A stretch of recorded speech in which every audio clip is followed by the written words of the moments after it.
Lama dan jambe yang la gube cha za lo.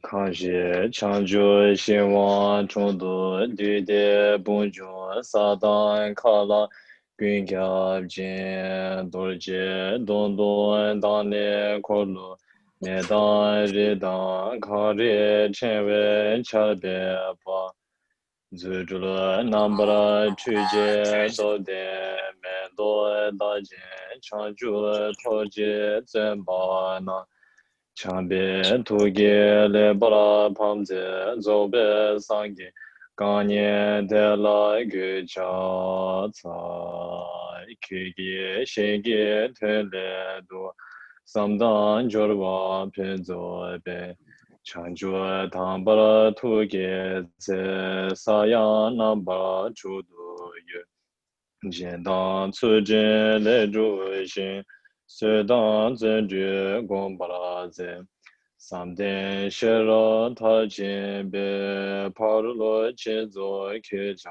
厂，这个汤波当巴拉几点开把他们这个。对，那么新多淘宝给目的去把他打仗。Tele kege denpa ne nime wishin chile nga namba gundu milu bin zala kula da gyabchi kege sura singe ja la je jiden tabana Candan kyabju gubara giru la ye lama vadrashum Toba gamen jogara dan chason geba ne joso Chaba toba teda gin shige pamze kyoladi Kige chanju chonye ne jove tenze ngotarachi Sebe sele majo wa guso danbe babu dan Nige guso misi bara kela pembara chawoshi Gome daja jesu wa gombo kela da gyabchi Gyawe dude dulwa dan mude malu pamze dan Niente loma chame jo gyase damba nundenze Teje le tso tongwa nam kege yende tenirebe Chancho le do juba da la yang ke la da gyabchi Kege sene jambe yang loma shara da depo Chamba yaza dambara ze semchen sushi te zomsa Kege yönde meji sala sege yönde tongwe gung Kyangren sharwe siji gi beme nyingi vesre go Chedara wadan chinye che kege namba kunyebe Shebe chinle ten do juba kela da cha ca Tedara jube lama shagiri puram shingbe dungyu le jomba Chomden zobe sangen de bayi Jube gungen yurdu tobara sho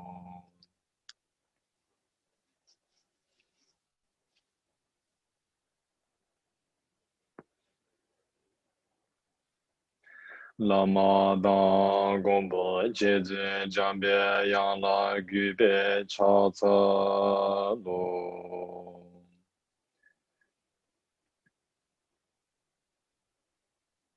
Kange le je jimye jinja ni dara nam da rab sabe Chinye dungi chi shin si chi ni ge tu gra le bam zin Kanda si be zun ra ma ri min tun dung la gi sire be Zhou zo gun la pu ji da zi yan la chu ji yang de song Chu tara che zhu nye mo nye lo le ge jia zhu zhu zi jing. Ma re me se dung a nyu gu chi nye che zi ra je nam. Te ne da jin sa ji ta se yun de lu zo jia se tu gu. Chu da ju dan ju ni gen de da le me se jiang be yang la du zhen den ke ge ke ra we se ge da le de mo me ba rab sa ne ga dan de ju shun lo do ba yin le je bo be na wa sa du so.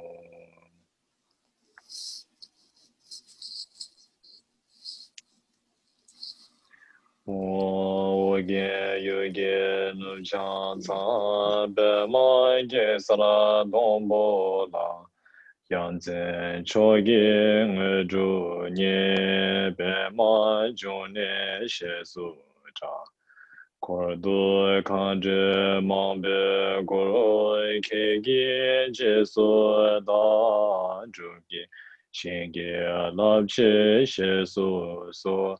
Guru Bema Sidi Hong Hong Gen Yu Gen Nu Chan Ca Bema Ke Sara Dong Bo La Yang Tse Cho Ge Nge Zhu Nye Bema Jung Ne She Su Zha Kordo Kanje Mambe Goro Kegi Jesu Da Jugi Chingi Labche Shesu So Guru Pema Sede Hong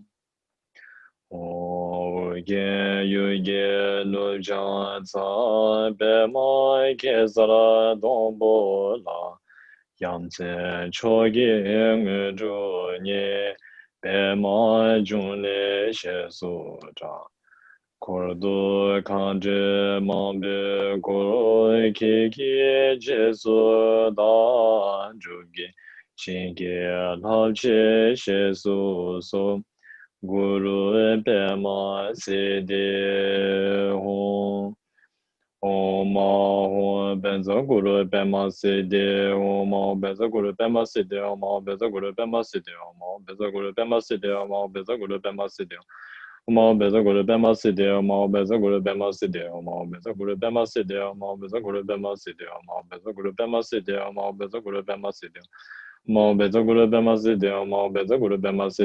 Om Benzo Guru Bema Sidi Om Benzo Guru Bema Sidi Ma Beza Guru Bema Sidi Ma Beza Guru Bema Sidi Ma Beza Guru Bema Sidi Ma Beza Guru Bema Sidi Hong Gewa Di Nyurdo Da Maha Guru Juguru Ne Jawan Chi Gyam Ma Le Ba Te Ye Sa La Ge Ba La Shou.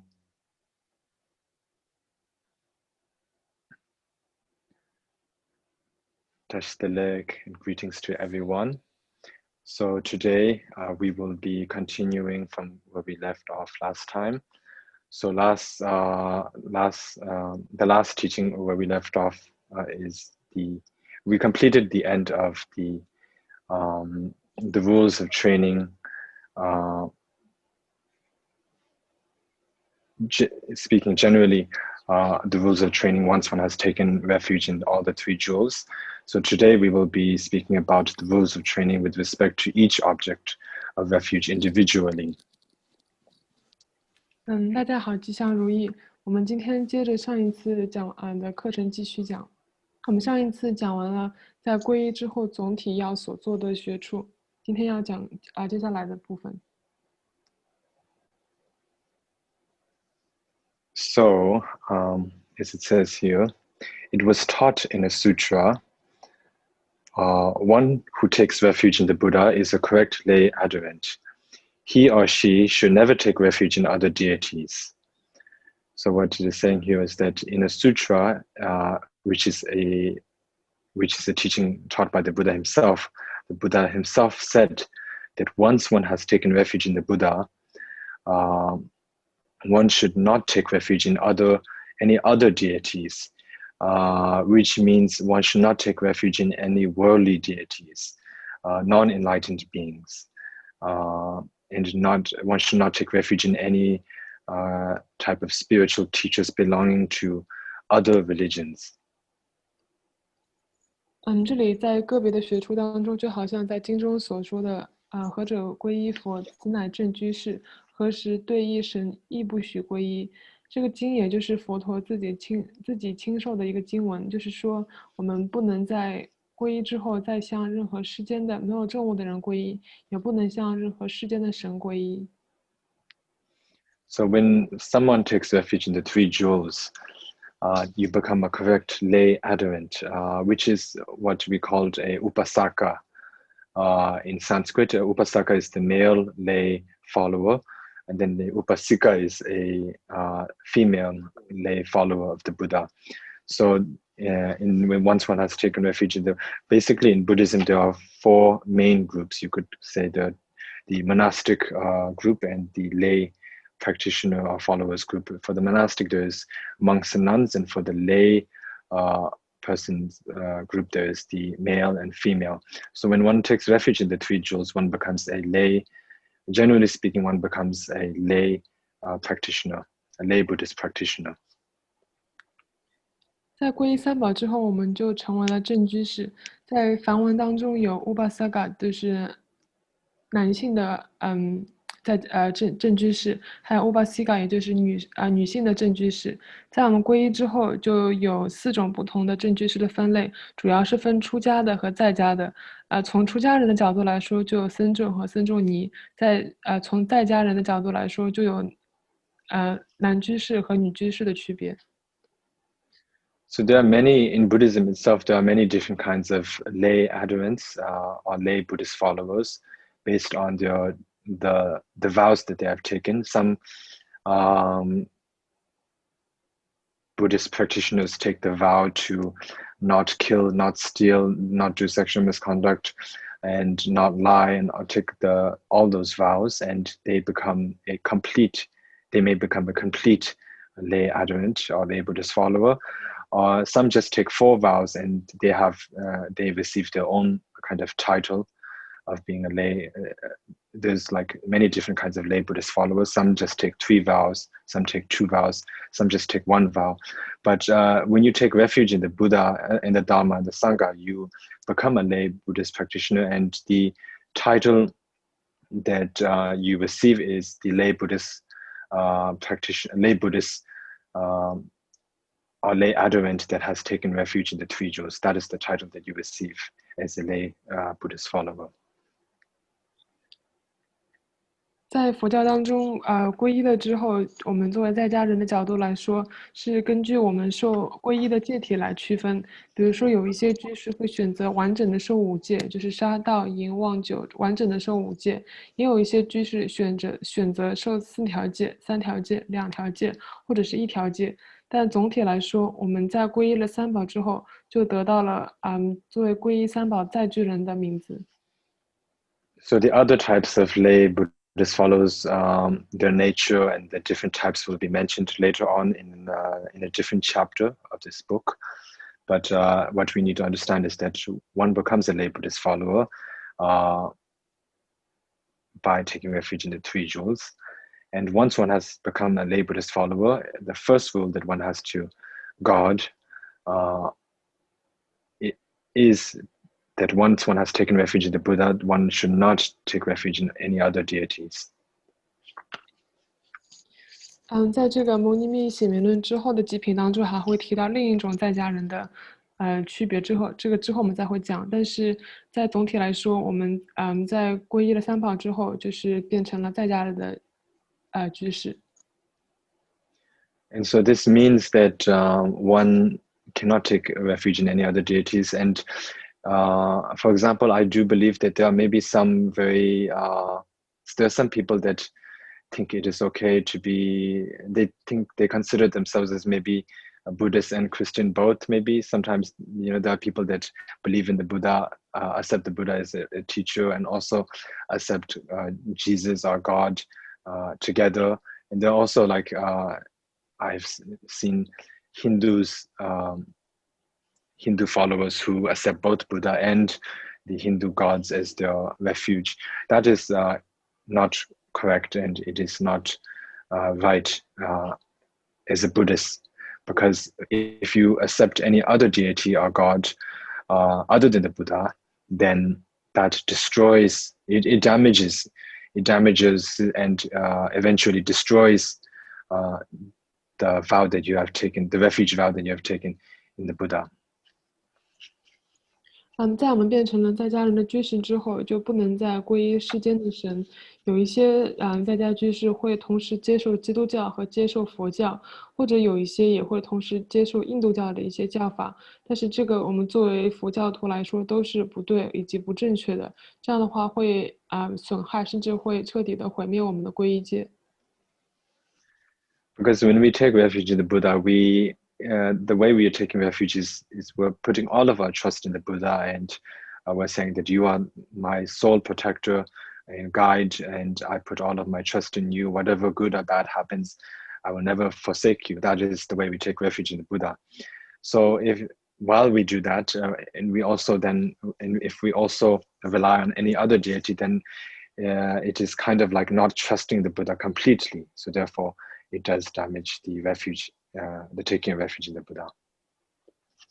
在我们皈依三宝、皈依了佛之后，也就是说，我们把我们的所有的信任都寄托给佛，把佛作为我们的唯一的归处，不管碰到什么样的情况，都不会舍弃佛宝。那如果说我们还选择去皈依其他的外道的话，那也就是我们对佛宝的一种不信任的表现。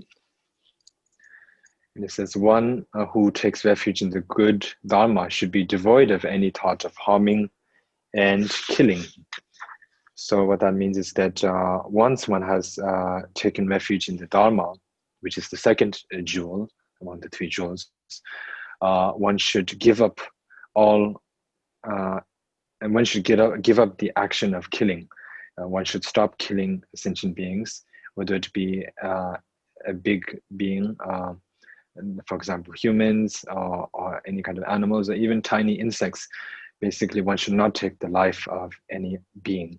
And not just should one not take the life of any being, but one should also not harbor any thoughts of harming or killing any being.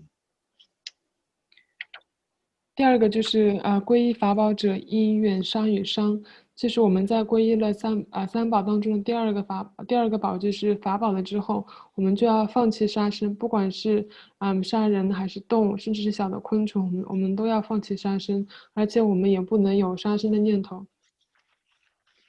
It says, and one who takes refuge in the Sangha should not turn to the non-Buddhist Tritikas. So what that means is that once one has taken refuge in the Sangha, the followers of the Buddha, one should not turn to the non-Buddhist Tritikas. Basically, it means one should not make friends. One should not make spiritual friends. Is how we should understand it. One should not make spiritual friends with the non-Buddhist Tritakas, and not just so Tritakas is basically a follower of a non-Buddhist followers of a non-Buddhist school in India that existed and in some ways do still exist in India now. But we should also understand that one should not take any followers of any religion other than Buddhism as our spiritual friends. 在我们的皈依僧宝之后的话，就是我们要把佛陀的追随者作为我们的道友，不能再与其他的外道作为我们修法的伴侣或者是我们的同修。这个外道不仅仅是在印度存在，在印度当时和现在存在的外道，也包括了我们平时生活当中其余的外道。Because as I mentioned earlier, I believe it must have been during the spiritual potential, speaking of the spiritual potential, that we need to rely, maybe it must have been on that. Yeah, we need to rely on good friends and not associate with bad friends. So the idea is same. If we associate with the non-Buddhist followers, if we associate with them too much, then we may start accepting their ideas, which would mean that we may end up giving up the Buddhist ideas or the Buddhist views, the ideas or the values that were taught by the Buddha. So that is the danger of associating with non-Buddhists. So basically, it's best if one can avoid for the beginner Buddhists. It's good to avoid because our mind is not stable. We can easily be influenced by any wrong path or incorrect path. But even if we do, we can of course still make friends with the non-Buddhists, but just should not accept them as spiritual friends. One should not accept them as friends who one will be practicing with.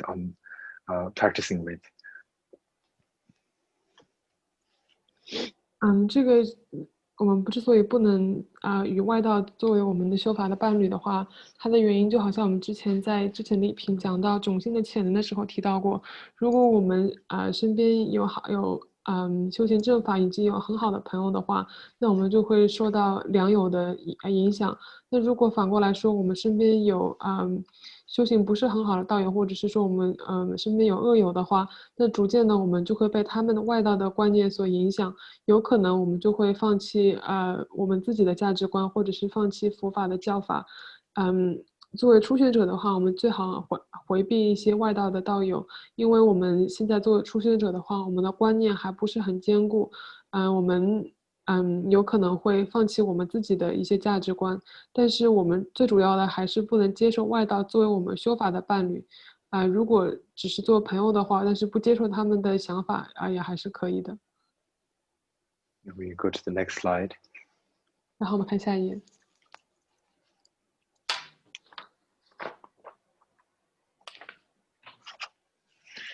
Therefore, if you have taken refuge in the Buddha, do not take some other God as the great teacher. If you have taken refuge in the good Dharma, do not harm sentient beings. If you have taken refuge in the Sangha, do not take a non-Buddhist Thittaka as your spiritual preceptor. So that is, as I just mentioned, once one has taken refuge in the Buddha, do not accept any teacher other than the Buddha. One can understand it as do not accept any non-Buddhist teacher. Once one has taken refuge in the Dharma, do not harm sentient beings, and not just do not harm sentient beings, but do not also harbor any thoughts of harming sentient beings. Once one has taken refuge in the Sangha, do not take any non-Buddhist as one's spiritual friends or preceptor. So these are the rules to individually of taking refuge to their 3 jewels. 这些就是我们之前刚才提到的，就是我们个别的学处在我们皈依之后要所做的，就是从皈依佛的角度来说，我们不能接受除了佛以外的其他外道作为我们的导师。在皈依了法之后，我们除了不能伤害众生，也不能产生伤害众生的念头。在皈依了僧众之后，不能再以外道作为我们修法的伴侣。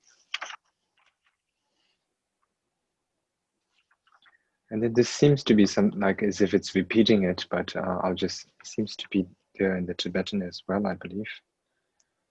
So I'll just read it, but it's basically pretty much the same idea. Moreover, if you have taken refuge in the Buddha, do not take another God as the great teacher.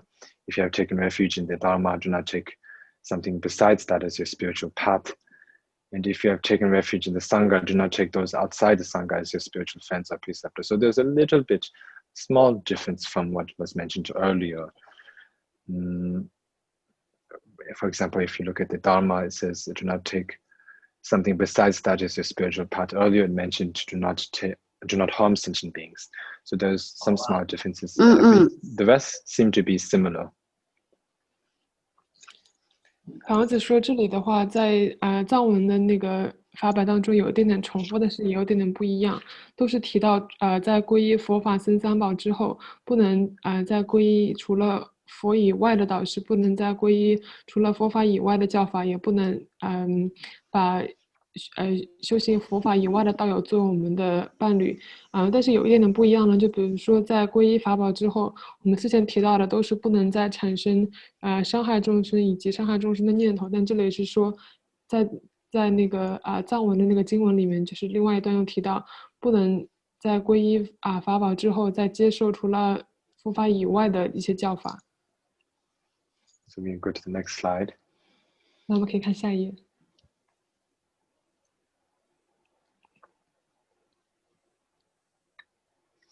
Merely to pay homage, to worship, and to offer sacrificial cakes to deities who belong to the mundane sphere, such as the mundane Dharma protectors and the 10 guardians of the directions, does not destroy your taking a refuge in the three jewels. But to actually take refuge in such deities does destroy your vow of refuge. So what this says, it's quite clear what it says here, is that if you just by making offerings, worshipping, prostrating, paying homage, one can understand that is prostrations or any kind of respect, and by offering any kind of cakes or food, drinks, and the like to deities, of the worldly deities, and also to worldly Dharma protectors, and also the 10 guardians of the directions. By doing that, it does not destroy your taking a refuge in the three jewels. But if you actually take refuge in them, if you accept them as your one and only kind of refuge and sole kind of protector or savior, then that damages and destroys the refuge vow that you have taken in the three jewels. 这里就是在屏幕上写着的这段经文，就是讲得非常的清楚。如果说我们只是给世间的神以及世间的护法做供养顶礼，或者是去尊敬他们，给他们供养多玛和供养水的话，这样子做不会完全的毁坏我们的皈依戒。但是如果我们真正的心里去皈依了他们，把世间的神以及护法，作为我们唯一的归处的话，那就是会毁坏我们的皈依戒。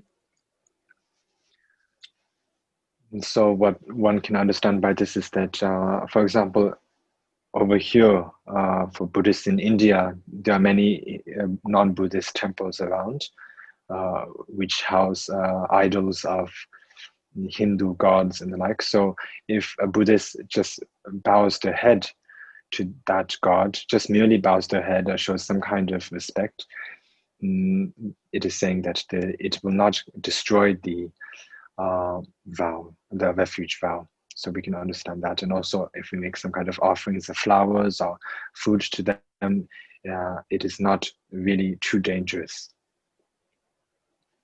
就比如说在印度的话，有很多外教的寺庙如果说我们进去磕头或者是对他们表示尊敬，并不会毁坏我们的皈依戒。我们给他们供养花、供养食物的话，也不完全会毁坏我们的皈依戒。So we go to the next slide. 我们可以看下一页。To explain by way of example, so this is going to explain how it does not really hurt if you just show kind of respect and make offerings to the worldly gods, and how it does hurt if you actually do take refuge in them. So this is the example. It says, if a retainer pays homage and makes worshipful offerings to someone who is not his lord, he still remains within the sphere of his lord's authority.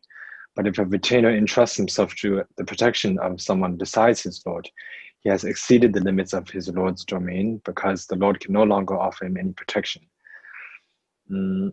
So the idea, what it is saying here is that one can consider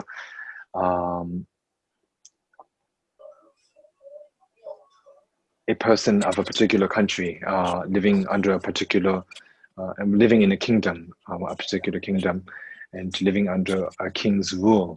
So if this person who is, for example, this kingdom is in the west direction. So this person who is from the kingdom of the west direction travels to the kingdom of the east direction.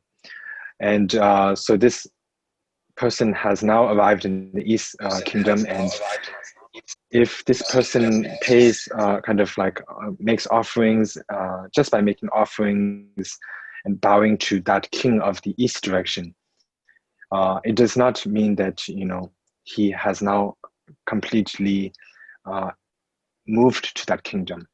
But if he actually does move to that kingdom, and if that person from the west puts all of his trust and entrusts himself to that king of the east kingdom, then he has exceeded the limits of his lord, which is of the king from the west kingdom. And so that king cannot any longer kind of offer that person any protection because he has moved to the east side and no longer belongs to the west kingdom. Likewise, if it's the same idea, if Buddhists make offerings and pay homage to the mundane deities, that's okay. It does not mean you're not a Buddhist anymore, but if you completely entrust yourself to those gods, the worldly deities, then you have exceeded the limit of the Buddhist domain, I guess you could say, and you are no longer considered a Buddhist. 就好像在 PPT 上面这边显示的一个例子一样，这个就是说明，比如说，拿一个西方的一个国家作为的一个人作为一个举个例子的话，如果他是就是在一个西方那个国家的一个国王统治的话，如果这个人他只不过是到一个东方那个国家去旅行的话，他虽然人到达了东方的那个国家，他有可能会为东方那个国家的国王做供养，对他鞠躬等等，但是这不说明他完全搬去了东方的那个国家。但如果他完全信任了东方国家的那个国王的话，那也就是违背了他之前在西方国家的国王的教诲。那也就是说，如果他完全信任了西方的对不起东方的那个国家的国王的话，那他原来的西方的国家的国王就不能给他再提供救护。同样的，我们如果只不过是对世间的神或者是世间的护法做顶礼的话，那或者是做供养的话，不会让我们成为一个非佛教徒。但如果说我们完全的去信任世间的护法以及世间的导师的话，那我们就不再是一个佛教徒了。So, as I mentioned, if you take refuge and entrust yourself to the worldly deities and accept them as your refuge, then it destroys or damages your Buddhist refuge vow.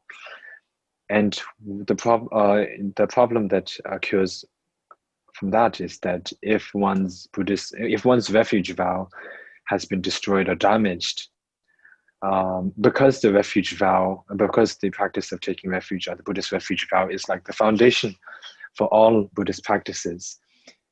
If there's no foundation, or if you could say if the foundation is unstable or has been damaged, then no matter how many stories you build on top of that foundation, like if you're building a building, how many stories you build, it's not stable because the foundation has been damaged, and the foundation is not stable. However many stories you build will all crumble down eventually. And likewise, if the Buddhist foundation, which is the practice of taking refuge, if that has been destroyed, if the vow has been damaged, then no matter whatever vows you take after, any other vows you take, whether it be the Bodhisattva vows, the Vajrayana vows, whatever it is, it will not work. It will not work out because the foundation has been damaged. 就比如说，如果说我们完全的去信任世间的神，或者是去信任世间的护法的话，那就会完全会损坏我们的皈依戒。如果我们的皈依戒损坏了的话，那之后所有的修行都会受影响。就举一个例子来说，皈依戒就是我们学佛的一个基础，就像一个地基。如果这个地基不稳固，或者是受损害的话，那之后不管在这个地基上造多少层的高楼都不会稳固，总有一天都会倒塌。同样的，如果我们的皈依戒受了损坏的话，那之后我们不管是受什么样的戒律，不管是菩萨戒还是金刚乘的密乘戒，之后都会受损坏。So therefore, as Buddhists, what we need to understand is that if we happen to need to pay any kind of homage or respect or make any offerings to a idol, a non-Buddhist idol or a non-Buddhist kind of god or teacher and the like, it should not be because like out of complete respect for them as one's refuge or as an enlightened being, but rather it should be maybe just because either you can offer your respects because the objects of your respect, which are the non-Buddhist deities, happen to be quite powerful, happen to have some mundane supernatural powers, and you respect them for that, or because they are well known or quite powerful. It just be because of that, or it can be to please your non-Buddhist friends, if you do have any, to show that you respect their religion as well. It can be out of that. So just any of those reasons, should you make offerings and pay homage to non-Buddhist deities and idols if you need to. But the best is if you don't make any kind of offerings or pay homage. 所以我们作为佛教徒的话，如果我们真的需要去供养、尊敬外道的话，不管是一个外道的一个偶像，或者是一个老师，或者是一个神的话，我们不应该是作为完完全全的信任，把他们或者是把他们当做证悟者去顶礼供养，或者是去表示尊敬。要不我们就是因为尊敬他们有世间的神通，或者是他们很有名，或者是他们很有权，或者是说我们是为了让身边的朋友不起烦恼心，比如说身边的朋友他们相信其他的宗教，我们去选择尊敬别人的我们去选择尊重别人的信仰的话，从这个出发点去尊重外道。但是如果说这些都是在不得已的条件下，最好还是不要去供养或者是顶礼外道。We can go to the next slide. 我们可以看下一页。Nowadays, here in Tibet, I've seen some people who say that to call worldly deities such as Tangla, Lord, injures your refuge in the three jewels. Yet at the same time, they take refuge in the guardians of the directions, the great leaders of the yaksha spirits, local deities, and even lesser deities. If you do this, you indeed injure your vow of taking refuge. So Sapin is just saying here that nowadays, which during his time in Tibet, he has seen many people call worldly deities such as Tangla. Tangla is a worldly deity. We call him Nianqian Tangla. So they say, some people say that if you call Tangla Lord, the Tibetan word is Jo, but anyway, the idea is Lord. If you call Tangla a Lord, it injures your refuge in the three jewels. But while they say that, those very people who say that by calling Tangla Lord injures your refuge in the three jewels, they themselves, Sapan sees that they themselves are taking refuge in the guardians of the directions, the leaders of the yaksha spirits, basically spirits, local deities, which is the deities of the land, and even lesser non-important deities. So if you do this, it indeed injures your vow of taking refuge. So what we need to understand by this is that you cannot take refuge in the guardians. You cannot take refuge in any spirits, guardians, yaksha spirits, local deities, or anyone that is not enlightened once one has taken refuge in the Buddha.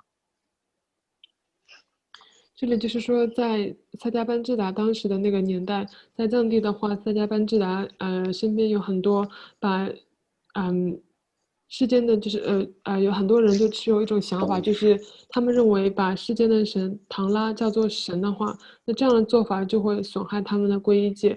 但他们相信这一点的同时，他们又去把就是一些护法神以及一些地神或者是其他不重要的神去作为他们的皈依处。但是如果他们这样做的话，其实这样做才是会真正损害他们的皈依戒。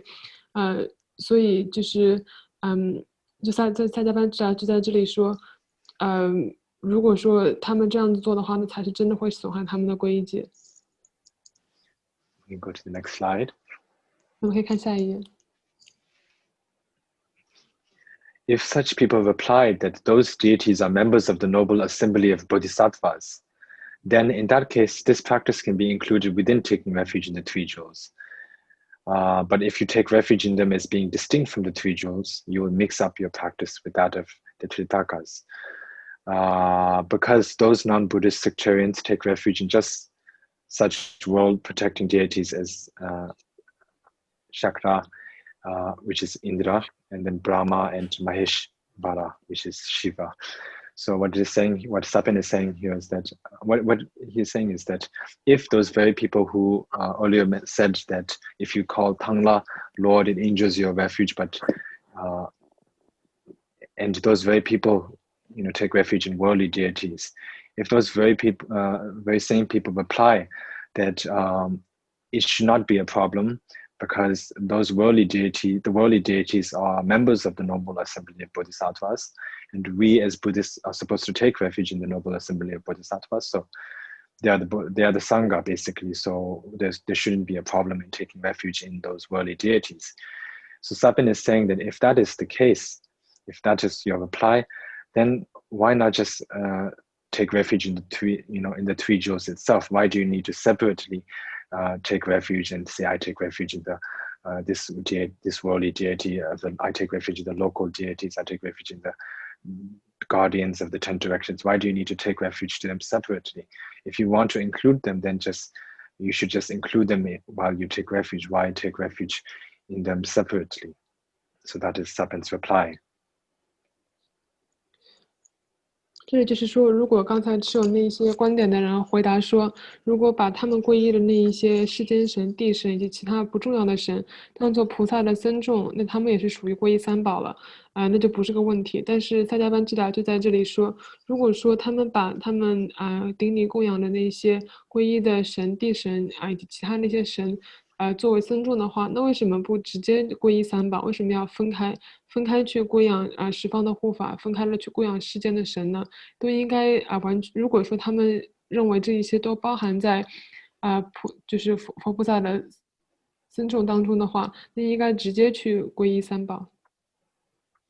And the reason why some those people did say that, or you could say replied that the deities are the members of the noble assembly of bodhisattvas, is because some Hindu deities do or could possibly happen to be bodhisattvas who are students, because some of the deities like Brahma, Indra, and Shiva were students or disciples of the Buddha during the Buddha's lifetime. So therefore, they were saying that since they are bodhisattvas, then why is there a problem? So, but Sapen is saying that we should just not take any risk, because in the non-Buddhist religions, although there may be some that are some gods that are worldly but still bodhisattvas, still there are many that are not bodhisattvas and not clearly not Buddhists.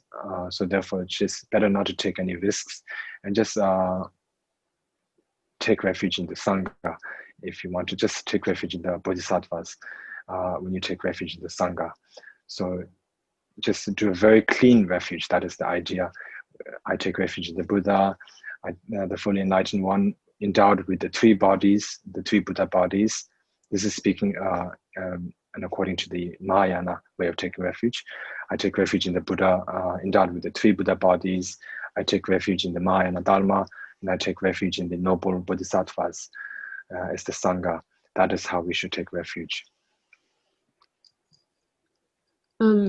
之所以那些就是刚才持有那些观点的人，他们会这样子回答的话，就是因为他们会认为，他们皈依的世间的神也有可能是也有可能是佛菩萨的化身。比如说，在当时的话，当时的帝释、梵天以及湿婆也是佛菩萨的僧众。但是萨迦班智达在这里想要说明的就是，就是我们不应该在皈依的时候去冒这个险。确实有可能一些当时印度的外道，的一些僧众，确实有可能是佛菩萨，或者是说是佛陀的追随者，但是有一些却很明显不是。所以说我们在选择皈依佛法僧三宝，在选择皈依僧众的时候，在皈依僧众的时候，就应该选择皈依佛菩萨皈依菩萨作为我们的僧众，做一个非常干净的皈依。就比如说我们之前也讲过，大乘佛教的皈依的话，在皈依佛宝的时候，就是皈依佛的三身；皈依法宝的时候，就是皈依大乘佛教；皈依僧宝的时候，就是把菩萨作为我们的修行道路上的伴侣。So what is the problem if you take refuge in them distinct from the three jewels?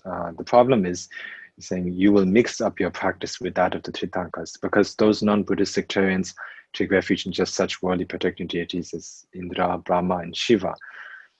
You'll mix up your refuge, your practices with the non-Buddhists, because the way they take refuge in their deities, the way non-Buddhist Hindus take refuge is by taking refuge in their deities, which is Indra, Brahma, and Shiva, and the like. And we as Buddhists, if we take refuge in Indra, Brahma, and Shiva, and the like, then what difference is there from the Buddhist refuge and the non-Buddhist refuge, right?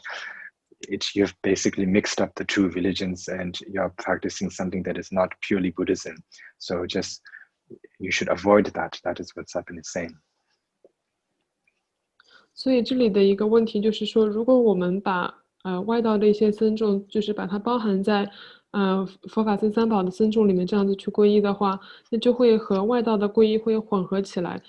因为他们的皈依的话，比如说他们去选择皈依帝释、梵天和湿婆，那我们也把这一些归在僧众的当中去皈依的话，那我们的皈依和外道的皈依也就没有什么区别，这两种皈依就会混合在一起。And here Sapin of course, has mentioned the non-Buddhist Tritankas and the Hindu gods such as Indra, Brahma, and Shiva, and the like, because this is what he had to deal with during his time, debates and conversations, you could say, with non-Buddhists and with non-Buddhist schools. So during his time, because there were many debates during that time, and Sapin himself is famous for representing the Buddhist school, Buddhism during his time, because there was a very powerful and wise Tritanka, a non-Buddhist follower known as Toje Gawo. I do not know exactly how his name is referred to in Sanskrit. Toje Gawo, it's Hari something. But anyway, this non-Buddhist teacher challenged all the Buddhist scholars and the realized masters living during Sapin's time. He challenged everyone in India, and no one was able to defeat that. No, none of the Buddhist scholars and masters were able to defeat that non-Buddhist teacher in India. And then when this non-Buddhist teacher heard of the fame of Sakya Pandita in Tibet, he wanted to challenge Sapin, so he sent an invitation for a debate and a challenge to Sapin. 这里萨迦班智达提到了，就是帝释、梵天以及湿婆是外道的僧众的话，是因为这一些就是当时萨迦班智达的年代，他要所面对的那些外道，以及他们辩论的那一些对象。当时萨迦班智达就是非常的著名，非常著名的代表佛法的一个，代表佛法去和他们辩论的一个人。当时有一个非常有力量以及非常会辩论的一个外道，就法王子说他不知道那个具体的梵文是什么，但是就是也是一个非佛教徒，但是他当时的就是当时在藏地以及在印度，没有人能够说服过他，以及也没有人能够辩论过他。当时他听到了萨迦班智达的名声之后，就非常的想挑战萨迦班智达，就给萨迦班智达发了一个邀请与他辩论。So this non-Buddhist teacher's name is Harinanda. So he invited Harinanda, invited Sapin for a debate, and they met at the Tibet and Indian border. So Saben accepted the invitation, and the debates during those times were very, the kind of the rules of the debate were very kind of like they took the debates very seriously, basically, because the way they debated, before they debated, they said Saben, and they conversed and they came to agreement. And the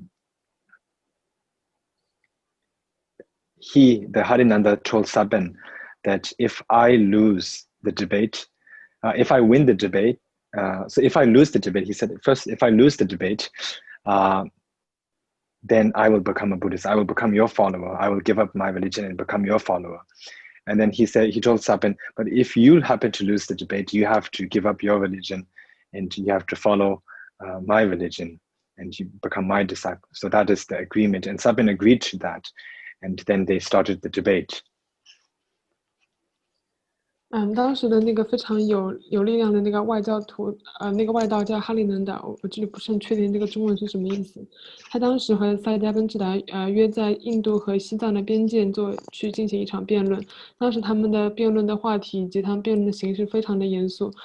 当时那个外道就说，如果他辩论输了的话，那他就会他就会变成佛教徒。但是如果萨迦奔智达输了的话，那萨迦奔智达就要皈依他的外道。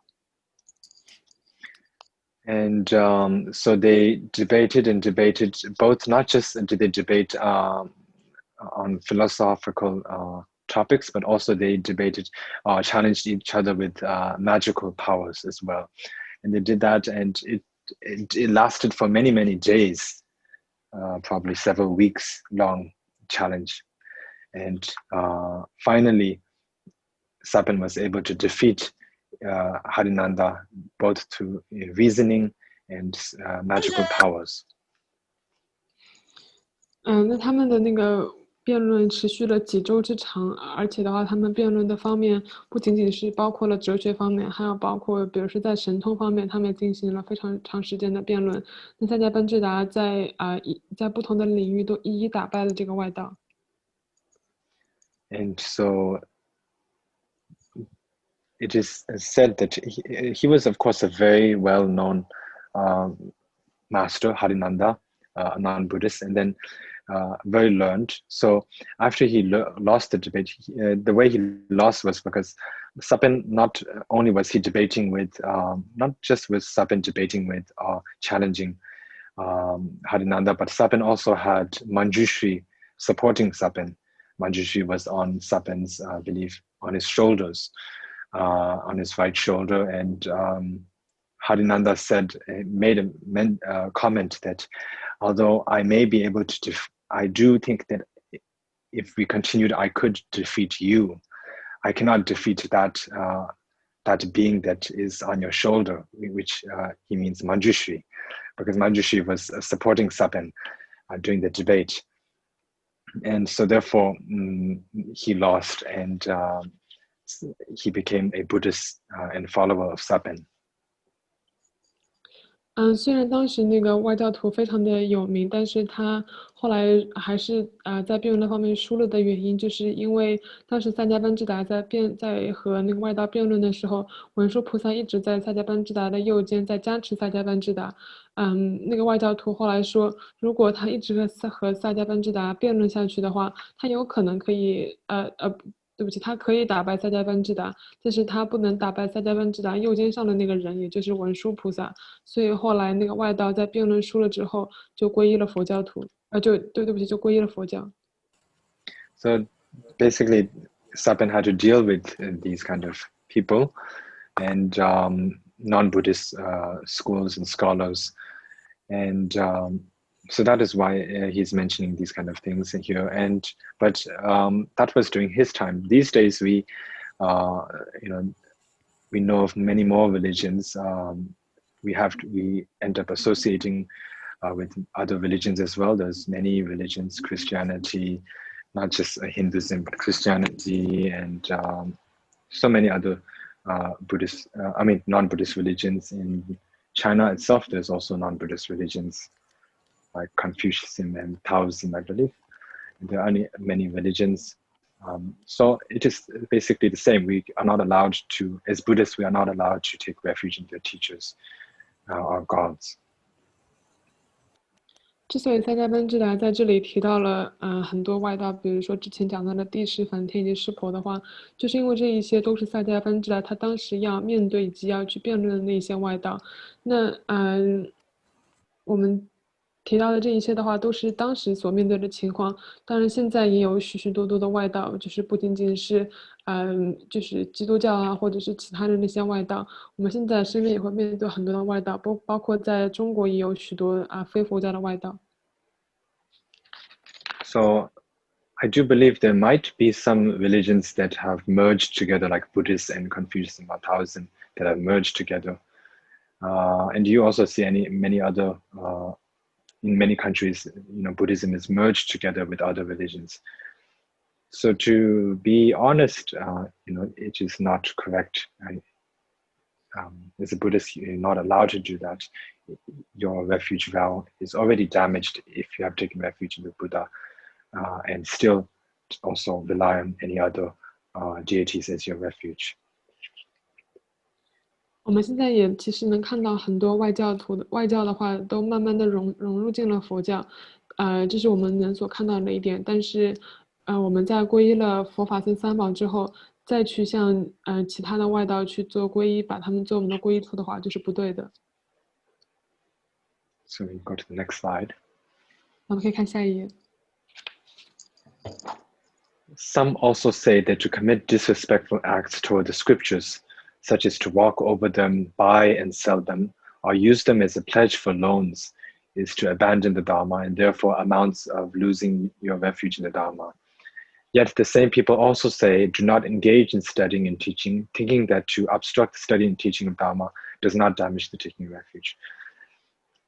So Sapan is saying that some people say that if you disrespect the scriptures are the Buddhist scriptures, which contain the teachings of the Buddha, if you disrespect them by walking over them, basically scriptures, which we understand is like the books or the long kind of books we see in Tibetan Buddhism, or it can be the usual kind of shaped books, but containing the teachings of the Buddha. Basically any kind of book or scripture that contains the teachings of the Buddha. If you walk over them, like for example, if they're on the ground and you just walk right over them, or if you buy and sell them or use them as a pledge for loans, if you do that, it means abandoning the Dharma, and it means you have lost your refuge in the Dharma. Your vow of taking refuge in the Dharma has been damaged. They say that. Some people say that. Yet those very same people also say, encourage others to not, those very same people encourage others to not engage in studying and teaching the Dharma. And Sapan is saying that those people who say this are very foolish because they think that of course they are right that, by saying that it is wrong to walk over the scriptures and the like, although it does not actually mean you will be abandoning your refuge in the Dharma. But these people consider that stopping the studying and teaching of the Dharma is not as serious as buying and selling and walking over the Dharma. So that is wrong. Sapan is saying that is wrong. It is more serious to stop the studying, to stop others from studying the Dharma and stop others from teaching the Dharma to others than to walk over the scriptures, to buy and sell them or use them as a pledge for loans. 所以萨迦班智达提到，有些人会认为就是，对经书的不尊重，这里的经书就是又包含了，比如说我们在藏地看到的那些长长的一页一页的那种经文，也包括我们平时普通的看到的，就是讲文佛法的一些书。如果那些人认为，就是如果说在这些书上跨来跨去作为买卖，或者是把它作为抵押的物品的话，这样子的做法就是舍弃了法宝。但他们在相信这一点的时候，他们又同时会认为，去鼓励别人，或就是不学佛法，或者是去阻拦别人不学佛法，却不会损害他们的皈依戒。大家班知道，就说这样的想法是非常的愚昧的。就是虽然说，我们就是在经书上跨来跨去是不尊重佛法的表现，但是这不代表我们舍弃了佛法。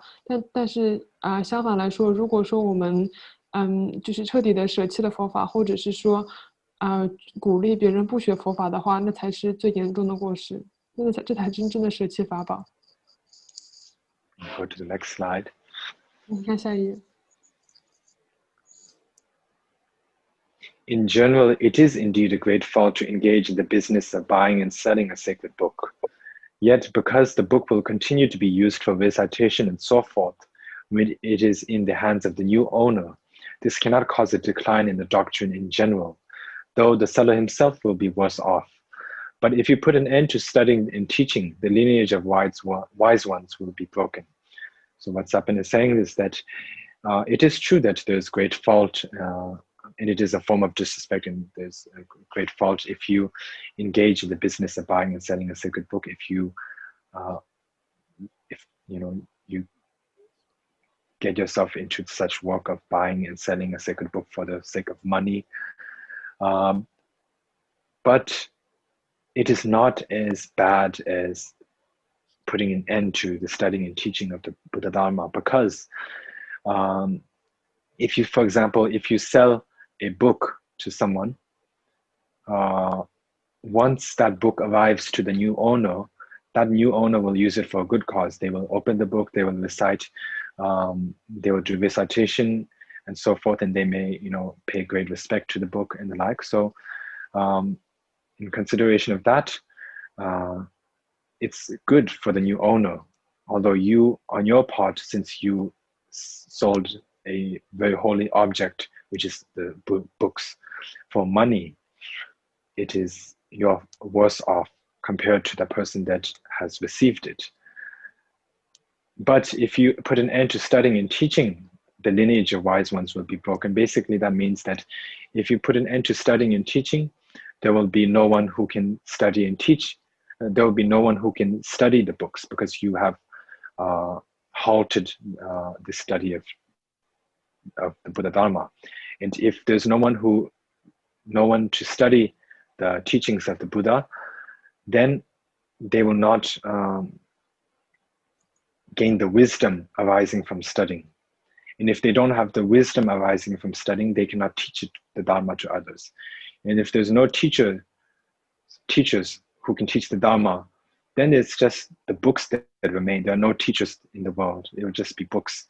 And you cannot say that the Buddha Dharma is alive then, because just by the existence of the Buddha's books does not mean the Buddha's Dharma is alive. It has to be the people who are practicing the Buddha's teachings. There have to be people who are studying the Buddha's teachings. There have to be people who are teaching to others the Buddha's teachings. And only then can you say that the Buddha Dharma is alive.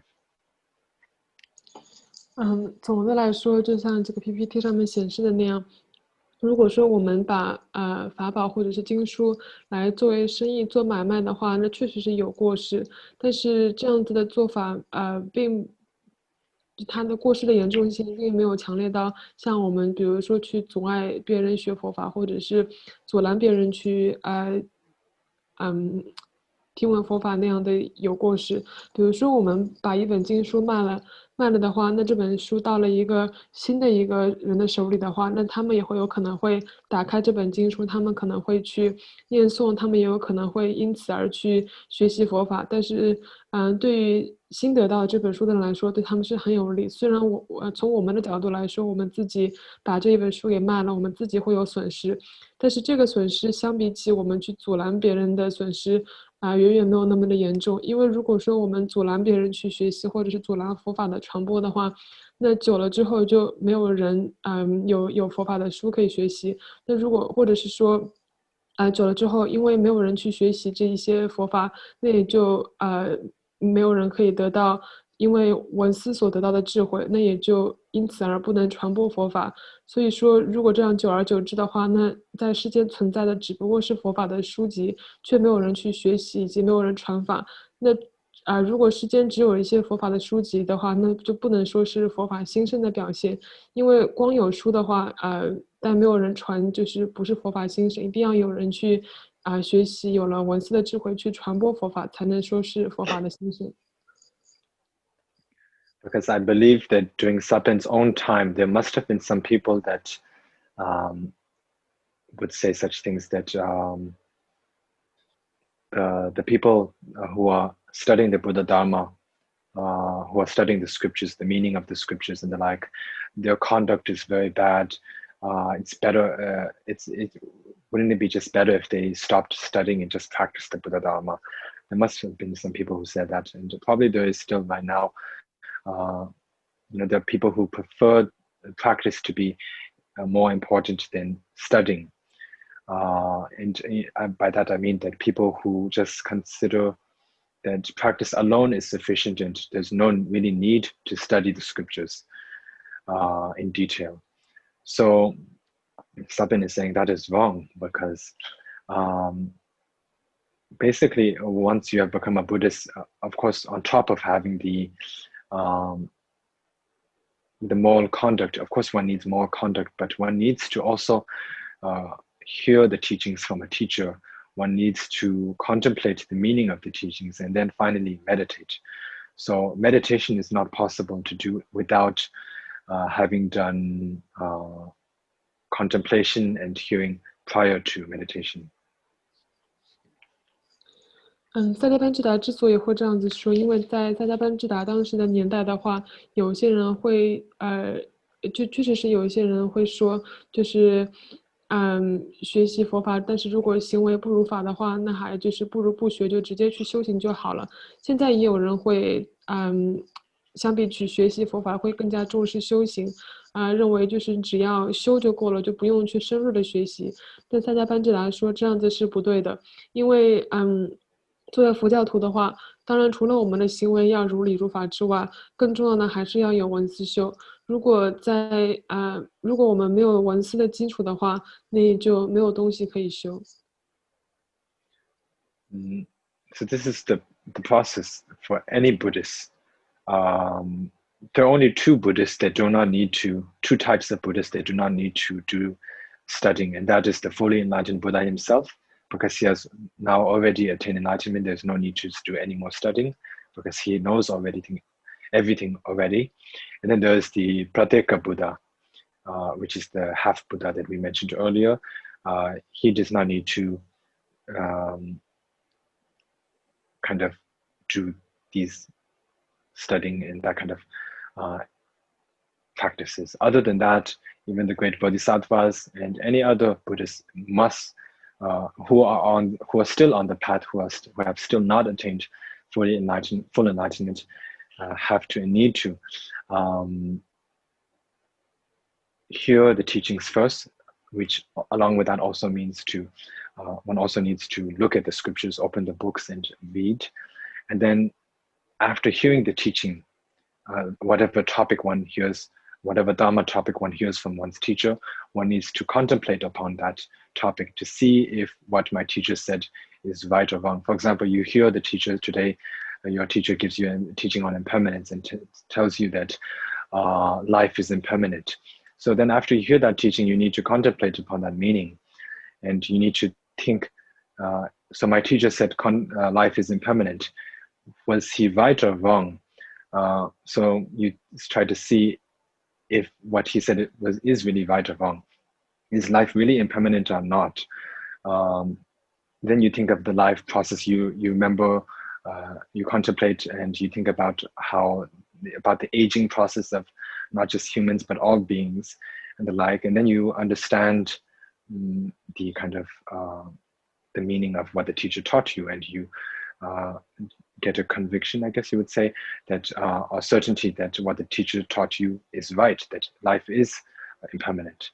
And then once you are certain of that, then finally you meditate upon that. So that is the process. You need to do the studying and all of that before you do meditation. 这一点来说，就是我们学佛的一个次第。从这个角度来说，只有两类人不用去就像前面讲的，不用去深入的学习，直接去修行就可以。第一类就是完全彻证的菩萨，第二类就是我们之前几节课讲过的辟支佛，就是半佛。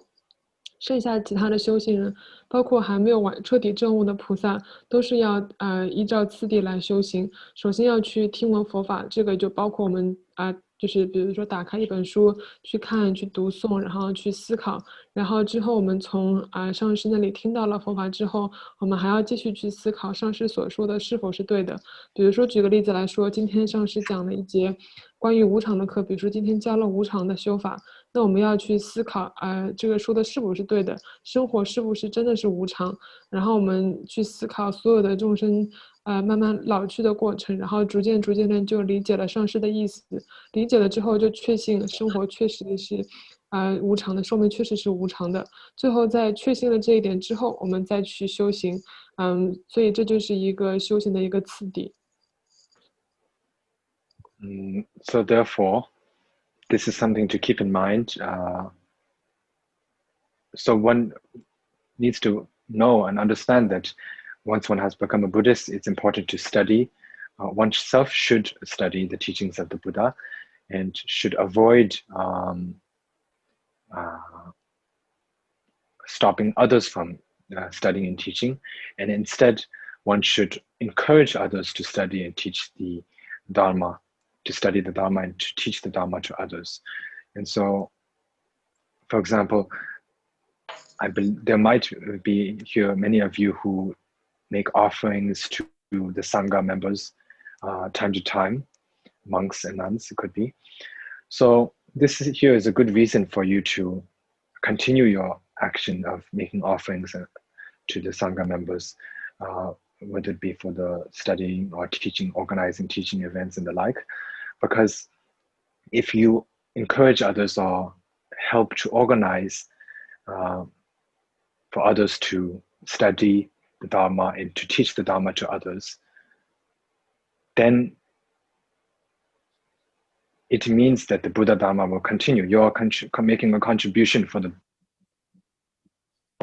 to continue in these times, because as I mentioned, if there's no people who are studying the Dharma and no one that is teaching the Dharma, then it will just be the scriptures that are left. And if there's a whole wall, if there's a wall, if there's like a bookshelf or wall filled with kind of scriptures, just that alone, you cannot say that the Buddha Dharma is alive. It is just the remains of the Buddha Dharma. But as I mentioned, if there are people who are studying it and teaching it to others, then the Buddha Dharma continues. So if you support such people in that kind of action and also study and teach yourself, then you're making a great contribution for the Buddha Dharma to last long. And by that, you will also, of course, that means you'll be accumulating a great merit. So that is something that you can keep in mind. 所以我们就是要牢记，就是我们要知道，我们对要做贡献，就比如说，我们就是就不仅仅是要避免就是阻拦别人去学习佛法，然后我们应该要做的就是我们要鼓励佛法的传播。就比如说我们现在师兄当中有可能有些师兄会去供僧那这就比如说我们前面讲的，这就是一个很好的理由，让我们要继续去供僧，然后或者是说我们要继续为佛法的传播做许多的发心的事情，比如说不仅仅是组织别人一起学习佛法，或者是说组织一个活动让上师来传法，就不仅仅是让别人去学，然后也要让僧众去传播佛法，然后这样做的话，就是说明我们对佛法的传播以及对佛法的兴盛能够做出贡献。因为如果说这个世界上只剩下佛经以及佛法的书存在的话，就算我们有一书架的书，或者是有一面墙的经书，但是没有人去教的话，就好像前面说的，这个不是佛法兴盛以及佛法能够注释的一个表现，但是就这一些只不过是法宝所剩下的一些书籍而已，但是并不是说法宝是鲜活的存在，也就是说，真的要有人去学习，然后传播修行佛法，才能够说佛法是兴盛。所以我们自己也要首先要去学习佛法，学习之后修行之后，也希望能够给别人讲完佛法，这样子的话，我们自己能够积攒很多的福报以及功德。Sattva Maitreya himself said that if without having done any study one can meditate, then there's no need for the Buddha to have given any teachings at all. And same goes for like if one does not need to study and just meditate alone, if one can just do meditation alone, then there's no need for the great compilers of the Buddha's teachings to compile them and write them down on beliefs in ancient India and make them available, physically. And then there's also no, need or significance for the great translators to translate the Indian Buddhist scriptures from Sanskrit to Tibetan. Same goes from Indian to Chinese and the like. If one does not need to study them, there's no use to translate them and make them available to us. So therefore, it's important to study the teachings of the Buddha.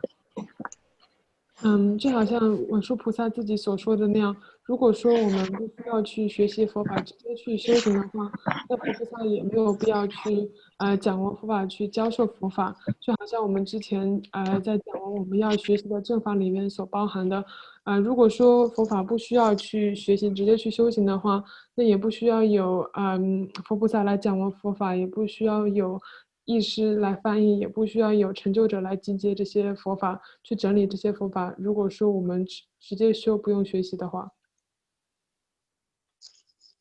So we can go to the next slide. 我们可以看下一页。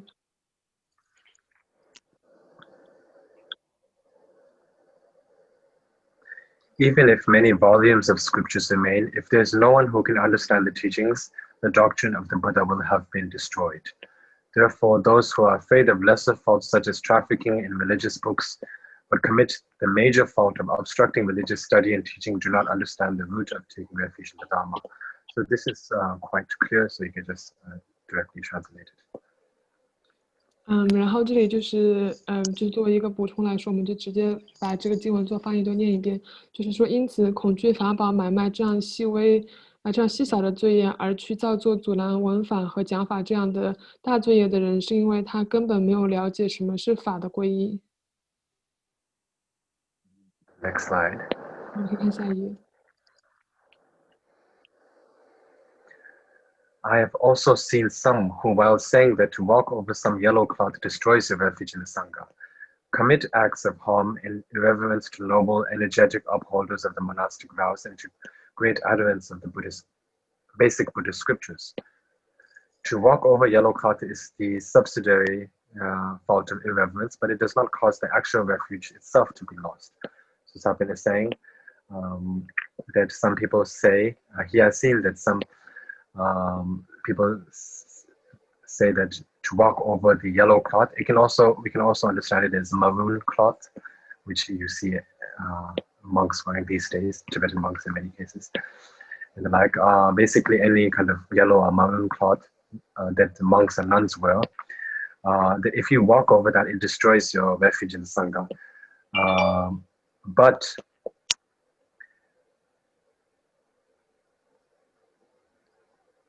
these very people who say this themselves commit acts of harm and just show disrespect to noble, energetic upholders of the monastic vows, basically means good monks, and also to the great adherents of the basic Buddhist scriptures, who study the scriptures and the like.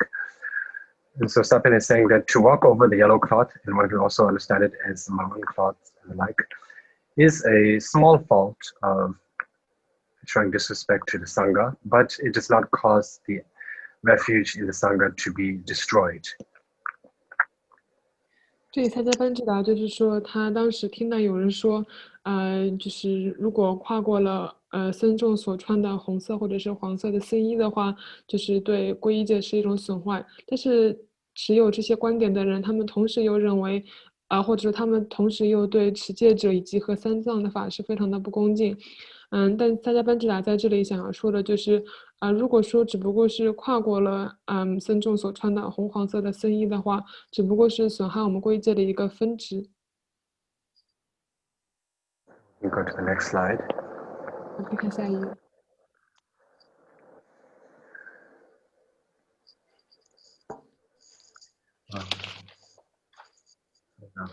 All distinctions, sorry, it continues from here. All distinctions of these sorts should be carefully differentiated and understood. So all of these distinctions, all distinctions of these sorts means that these kind of people, what they say should be understood, and one should well understand what is right and what is wrong among what these type of people say.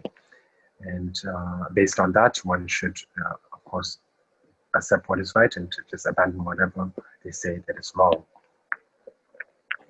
这里就是说，我们前面讲的就是跨过僧众所穿的红色或者是黄色的布的话，只不过是损害皈依戒的一个分支，不会真正的失去皈依的戒体。所以就是我们要正确理解持有那些观点的人，他们所讲的哪些是正确的，哪些是不正确的。About the other rules of training, because I fear that this account may grow too long. To learn about these, read the sutras and the religious treaties. So Sabin is saying that he could go on if he wishes to, about these kind of distinctions and these other kind of things that more things that such people say, and he could tell you what is right and what is wrong, but he has decided not to go on because he is afraid that just focusing on this kind of thing may end up, the book may end up with too many pages, basically. So therefore, if one wishes to learn more about these kind of things, one should read the sutras and the religious treatises composed by sutras which were taught by the Buddha, and religious treatises which were composed by the followers of the Buddhas. And then from that, one will get a good understanding of what is right and what is wrong. 这里就是萨迦班智达说还有很多其他的学处，但是担心篇幅很长，所以就不在这里继续，就不在这里写下去。就是说，确实可以再展开的广讲，就可以讲很多其他人持有的一些观点，然后分别的去一一的做解释。但是如果只专注于这一点的话，那我们这个牟尼密显明论就太长了。所以我们想要去了解的话，就要去我们自己可以去读诵经论。经就是佛法也就是佛亲自所讲授的论点，也就是佛菩萨的僧众所撰写的。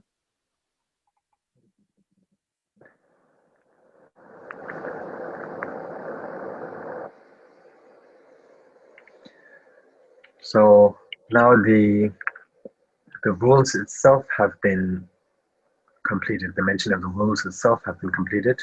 So now we are going to speak of the benefits of the rules, the benefits of following such rules.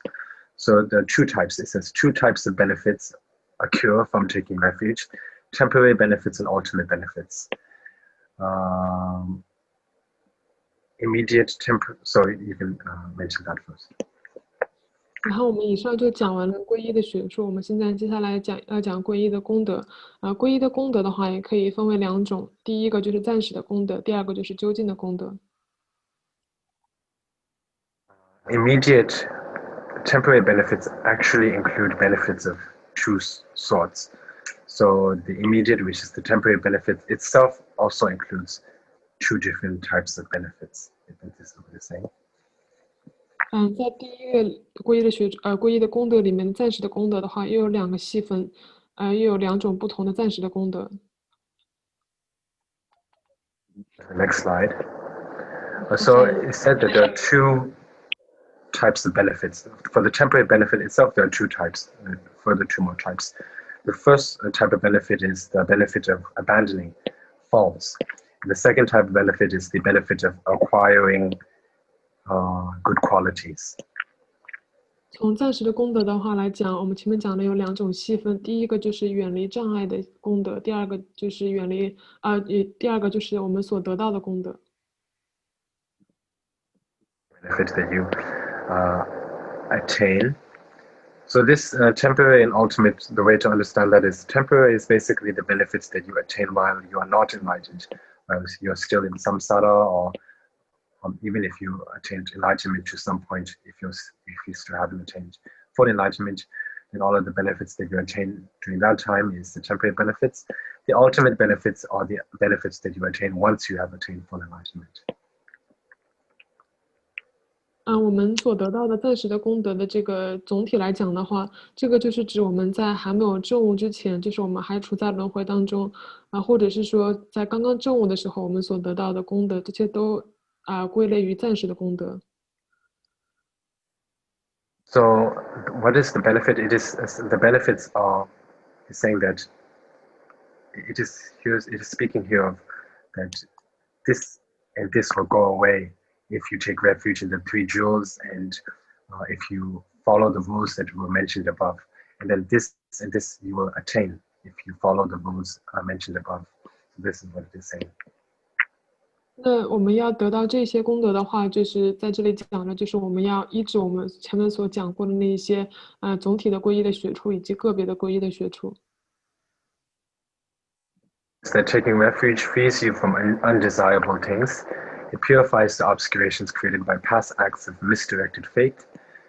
Thus, you will avoid harm from humans and demons and be able to minimize physical pain and mental suffering. So it is saying that if you take refuge in the three jewels, whatever you do not desire, you will not get, because most of us get what we do not desire, and we get what we don't get what we desire. We get what we don't desire, and we don't get what we desire. So that is something that we get in our face. But if you take refuge in the three jewels, the undesirable things, in most cases, of course, undesirable things are things that are not pleasant, or that we consider as unpleasant. So those things will not occur to oneself. It also purifies the obscurations or the bad deeds that one has accumulated in the past due to misdirected faith put in the wrong place, like wrong teachers or bad teachers or the wrong path or wrong friends and the like. 这里就是说我们在就是修行了就是根据皈依戒来学修的话，我们就不会得到我们不想得到的。然后这里总体来说就是一些不愉悦的事情。然后比如说就我们现在的情况来讲，我们都是经常面对求不得以及不遇临，就是我们想得到的得不到，然后我们得到我们不想得到的。但是这里就是说我们在就是如法的修行呢，就是皈依戒的话，根据我们之前的学处来讲，如法修行皈依戒不是去根据外道来修行的话，就能够消除我们对邪恶产生的兴趣等等，或者是说我们能够得到我们想得到的，然后远离我们不想得到的。And also humans, of course, as being from our lives, we can, most of us all have enemies, of course, that are humans, and so such enemies that we consider as enemies, people that we consider as our enemies, and also non-humans such as demons and the like, will not be able to harm you once you have taken refuge in the three jewels, because you are under the protection of the three jewels. So if your practice of refuge in the three jewels is stable and good, and if your faith is good, you will not be harmed by your enemies such as humans, and also the non-human spirits such as demons. 作为我们人类的话，我们会有我们认为的敌人，就是不管是就是我们身边我们认为哪些是我们的敌人，或者是说一些非人恶魔是我们的敌人。那我们如果说如法的修行了皈依戒，然后如法的皈依了之后的话，那一些我们所认为的敌人就不能够损害我们，因为我们会受三宝的保护，然后我们在有稳固的信心，对三宝有稳固的皈依心的话，这一些恶魔以及这些敌人都不能损害我们。All physical pain and mental suffering to be eradicated, one of course needs to attain full enlightenment, and all of the suffering completely, any kind of suffering is gone. But by taking refuge in the three jewels, it greatly minimizes the physical pain and mental suffering. So that is another temporary benefit. 还有就是我们修行的皈依戒之后，我们还要得到的暂时的功德，就是我们所心里的痛苦，或者是说身体上的病魔的话，都会逐渐的减少，然后会彻底的消灭。所以就是光是我们只是手持皈依戒的话，也会得到很大的功德，就是我们前面讲到的身心的痛苦都会减少以及消除。All unfavorable factors. Moreover, great masters have taught that even without a deeply felt mental taking of refuge, benefits derived from merely reciting aloud the formula of refuge taking. So what is saying that in brief, by taking refuge in the three jewels, everything that is unpleasant or unfavorable will be removed. One will not have to face it. And what's more, the great masters of the past have said that even if one, when taking refuge, if one does not, if it does not come from like a strong feeling of devotion, if one does not really, if it's not really mentally felt, kind of taking refuge, but just even if it's verbally, if you're just not really thinking of the three jewels really that strongly from your mind, but even if you're just saying, I take refuge in the Buddha, I take refuge in the Dharma, I take refuge in the Sangha, and just recite the refuge formula, even just by that, there are great benefits resulting from that. 所以我们光只不过是皈依三宝的话，我们所有的不愉快都会消除，都不用去面对。然后这里大德也说，就算我们是心里没有那么的虔诚，没有那么的真诚，但是只不过是口头上念皈依佛、皈依法、皈依僧的话，也有很大的功德。The next slide. So Sapin is now going to tell a story here of which tells of how even if you don't really, when you take refuge, even if it's not mentally felt, kind of way of taking refuge, if you just recite it verbally, there are benefits. 然后这里三家班智达就是用一个公案来解释我们刚才讲的，就算我们心里没有那么虔诚的皈依三宝的话，也能够得到功德。然后就是讲了一个这样的一个公案。Yes, I have heard the following story. Once there was a monk who had taken ordination late in life and was very ignorant, but a certain lay patroness had faith in him.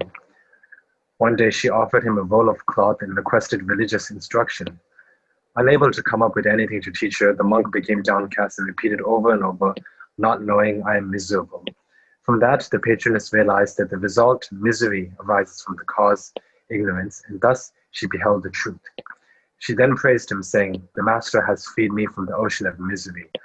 So what they're saying is that once upon a time, there was an old monk, and he lived most of his life as a lay person and is a non-Buddhist as well. But later on in life, when he became very old, he took refuge in the three jewels and he became a monk. But because he didn't happen to study any of the scriptures while he was young, or during the middle of his life.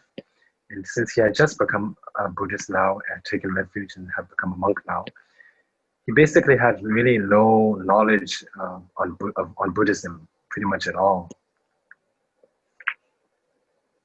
这里就是说，萨迦班智达他听过以前有个故事，就是我们屏幕上所显示的这个公案，也就是说之前有一个半路出家的一个渔人，就是他前半生都是一个在家人，然后他到年龄很大的时候，他才选择出家做僧众，所以说他之前就是没有学过很多的经论，因为他之前都是一个在家人。So one day, a old lady who had great faith in the three jewels and especially the Sangha came to this. Actually, she invited this old monk who had just become a monk recently to her house, and she invited him over to her house. The old lady invited the old monk to her house, and she offered him a meal and offered him made many offerings to him. And then after making the offerings, she requested the monk.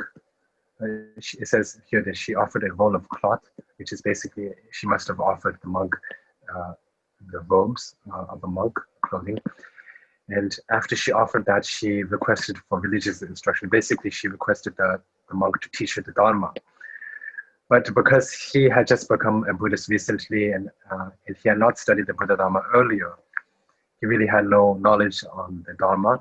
And he became very embarrassed. And in his mind, he was thinking, not knowing I'm miserable. So not knowing, by that he was thinking that not knowing any of the Dharma, because he had not studied the Dharma at all, I am miserable. I'm miserable because now that this old lady is asking me to teach the Dharma and I'm not able to provide her with the teaching that she wishes to receive, I'm miserable. She's made so many offerings to me and I'm not able to repay her with the Dharma teaching, so I'm miserable. So he was thinking of this, and while he was thinking, it actually slipped from his mouth as well, and he said, not knowing I am miserable. And when she heard that, she happened to be someone that, although she was an old lady, she happened to be very smart, and she was able to take that sentence into a different meaning. She understood it completely differently from what the monk himself was thinking. So what she took, what the monk said as not knowing I am miserable, she thought not knowing means ignorance, the cause ignorance. I am miserable means the result suffering. So what the monk is saying is that from the cause of ignorance, the result suffering arises. So that is how she understood it. And then once she understood it in that way, she understood the truth of the nature of samsara, of the cause, law of cause and effect, I guess you could say. And she then praised him, saying, the master has freed me from the ocean of misery. Basically, you have freed me from all my misery, because now I know what is the cause for all the suffering. 当时有一个年纪很大的一个女施主，请这一位半路出家的这个僧众去他家，然后为他供斋供养，以及给他供养了僧衣，然后最后祈请他传法。但是因为这个僧众他才刚刚出家，他之前没有学过佛法，他知道的非常的少，所以他就对这个女施主说了好几次不懂我痛苦。他其实这里说的不懂是他不懂佛法，然后他痛苦是因为他这位女施主给他做了很多的供养，但是他没有办法给他传法，所以他觉得非常的痛苦。因为他没办法给女施主传他想要听到的佛法，他又供了他这么多东西。但是这个女施主她因为她很有智慧，她听到了以后就以一个完全不同的角度去理解，她就认为这个僧人他所说的不懂是指佛教当中所讲的无明，然后他讲的这个痛苦就是指我们所感受到的苦果。所以他的当时的理解就是无明会产生苦果，然后他就突然理解了这个轮回的真相以及轮回的真谛。所以他后来就说，因为他以他的这个理解的方式，他说这个僧众就让他摆脱了轮回的苦海，因为让他彻底的理解了轮回的真谛，然后让他就是证悟了真理。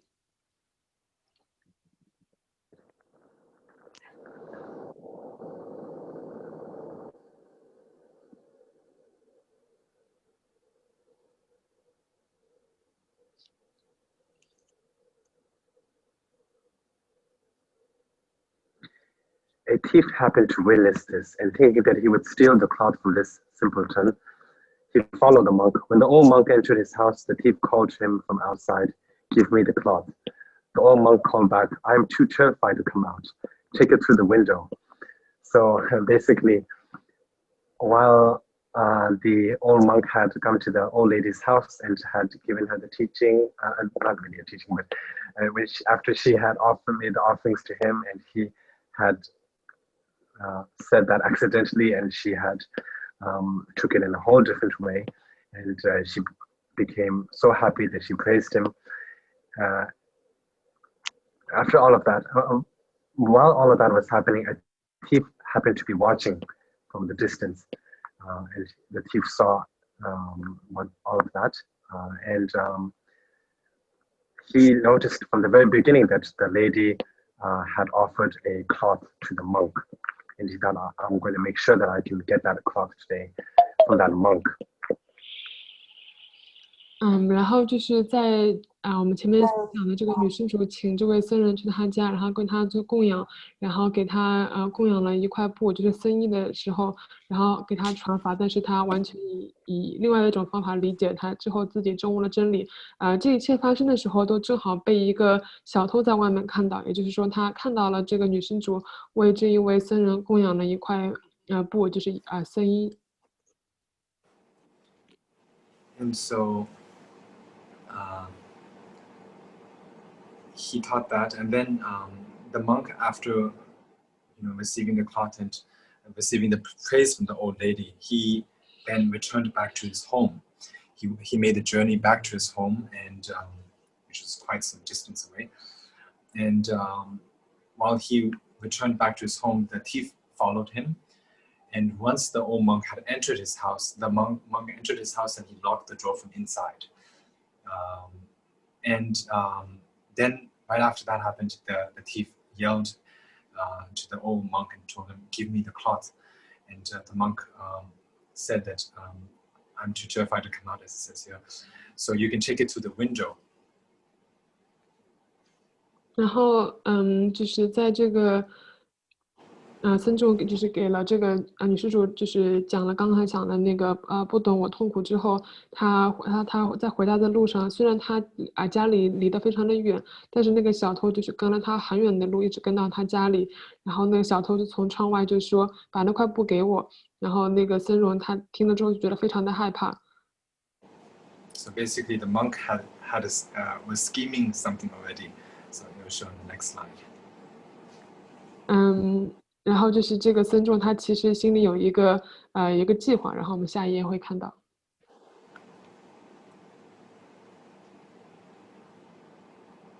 When the thief reached in an arm to take the cloth, the old monk said, "My patroness bestowed this upon me with both hands. You too must take it with both hands." So he opened the window. Basically, the monk opened the window of his house for the thief to extend his arm in so he could receive he didn't really open the window for the thief to receive the cloth. That is just a part of the scheme, but the part of the plan to give the thief a lesson.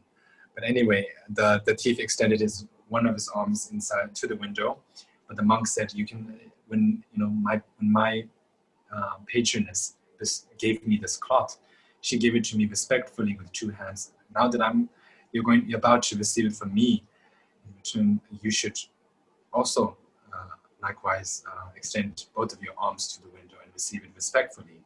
So the thief, because he just wanted the cloth and he didn't really expect the monk to have any kind of scheme behind what he said, the thief just wanted the cloth, so he extended both of his hands to the window. 然后就是那个僧众，他之前说他太害怕了，就是让那个小偷说他没办法出去，要让他从窗户来拿那块布，然后他就打开了那个窗户。当然，这个僧众他打开这个窗户不是为了真的把这块布给他，而是他自己有一个偷偷的有个计划。然后当时他就和那个小偷说，我当时这一块布也是施主用双手给我的，你也用双手来拿。但是因为那个小偷他当时就只不过是想得到这一块布，他没想到僧众还有一个其他的一个计划，所以他就伸出了双手。So then, of course, it says here, the old monk bound them with a rope and then fastened the rope to a pillar inside. So there was a pillar inside his house. And so right away, once the thief had extended both of his arms to the window, the old monk tied both of the thief's arms and tied the other end of the rope to the pillar that was inside his house. And then after that, now that the thief was tied to the pillar and could not move away from the window, although even though he's from outside the window, outside the house, now the monk is safe. So he unlocked his door. He came out with a stick. He says, then he came out outside and shouting, "Let us recite the taking of refuge." He repeated the words of the refuge formula, giving the thief a blow with his staff for each of the three jewels. Then he let the thief go. So he came out with a stick and he said, let's recite the refuge formula. And he said, I take refuge in the Buddha, and he gave the thief one really bad blow. And then he said, again, I take refuge in the Dharma, and gave the second blow. And then third, he said, I take refuge in the Sangha, and gave the thief a third blow. And then after he gave the third blow, he gave a really hard blow for each blow. And because of that, the thief was so very badly hurt that he had to walk. He became a bit crippled temporarily. So he'll mention that later. But then after he beat him 3 times, he let the thief go. 然后当时那个小偷他把手伸了出来之后的话，那个师傅就是那个僧众，他就立即用绳子把这个小偷的手捆在了他房子里的一个柱子上。然后因为那个小偷是人站在窗外，然后双手伸进了房子，又被捆在了那个柱子上，所以小偷就不能动弹。那个师傅也就是处于一个安全的情况，所以那个僧众他就从房子里出来之后，他手里拿了一个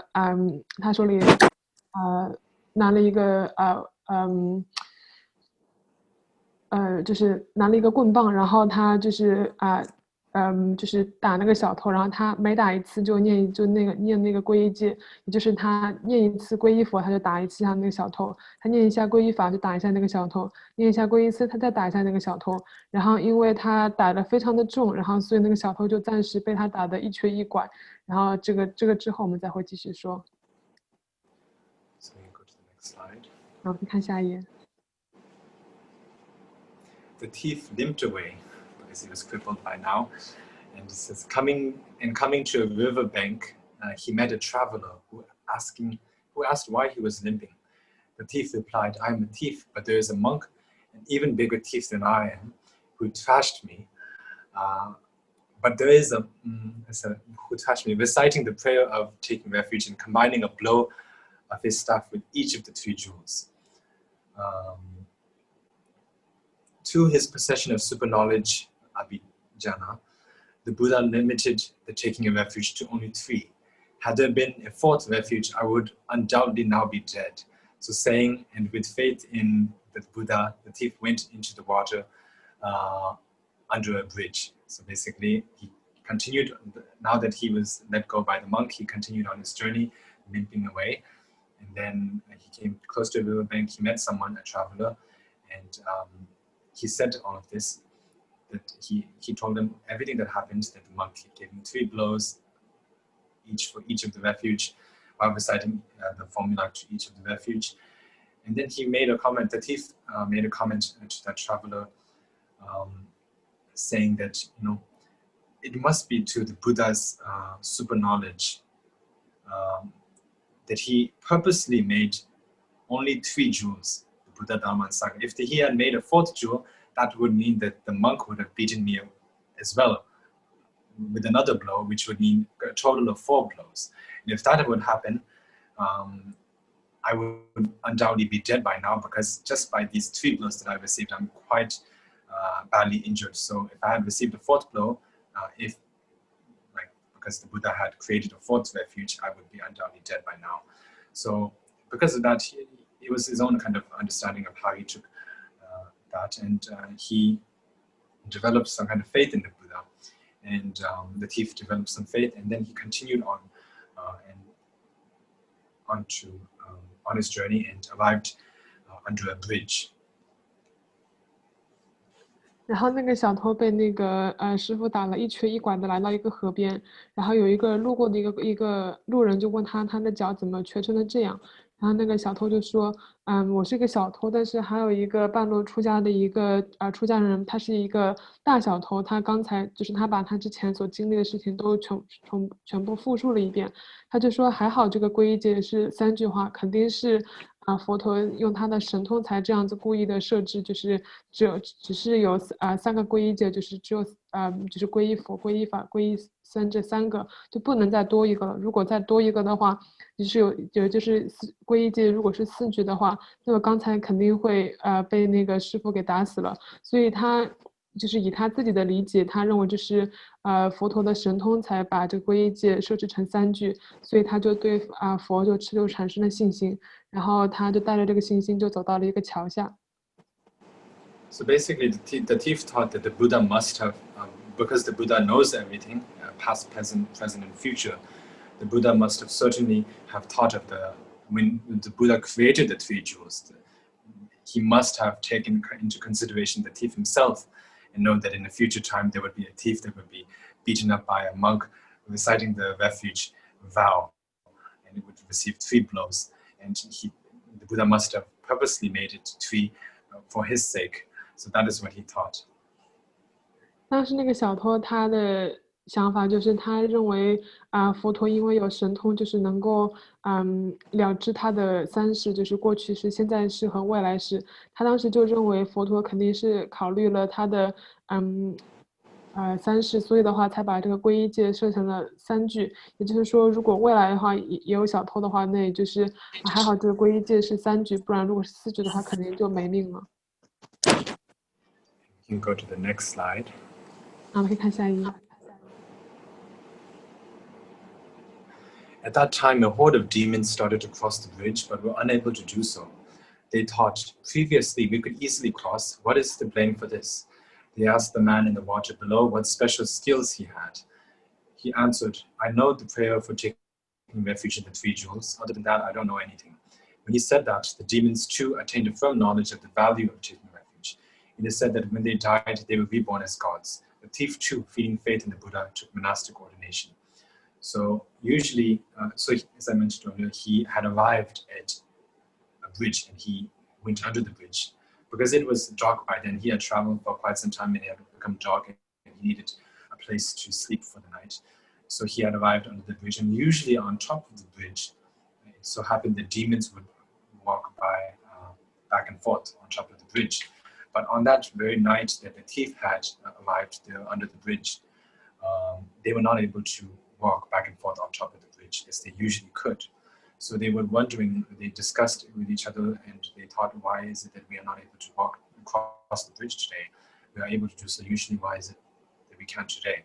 So they examined and they found out that there's some person that's usually not there, but today there is under the bridge. And so they went to him out of curiosity to ask him, what is it that is it you that is causing us to not be able to cross the bridge? And if it is so, what special qualities do you have? What is so special about you that we cannot cross the bridge today?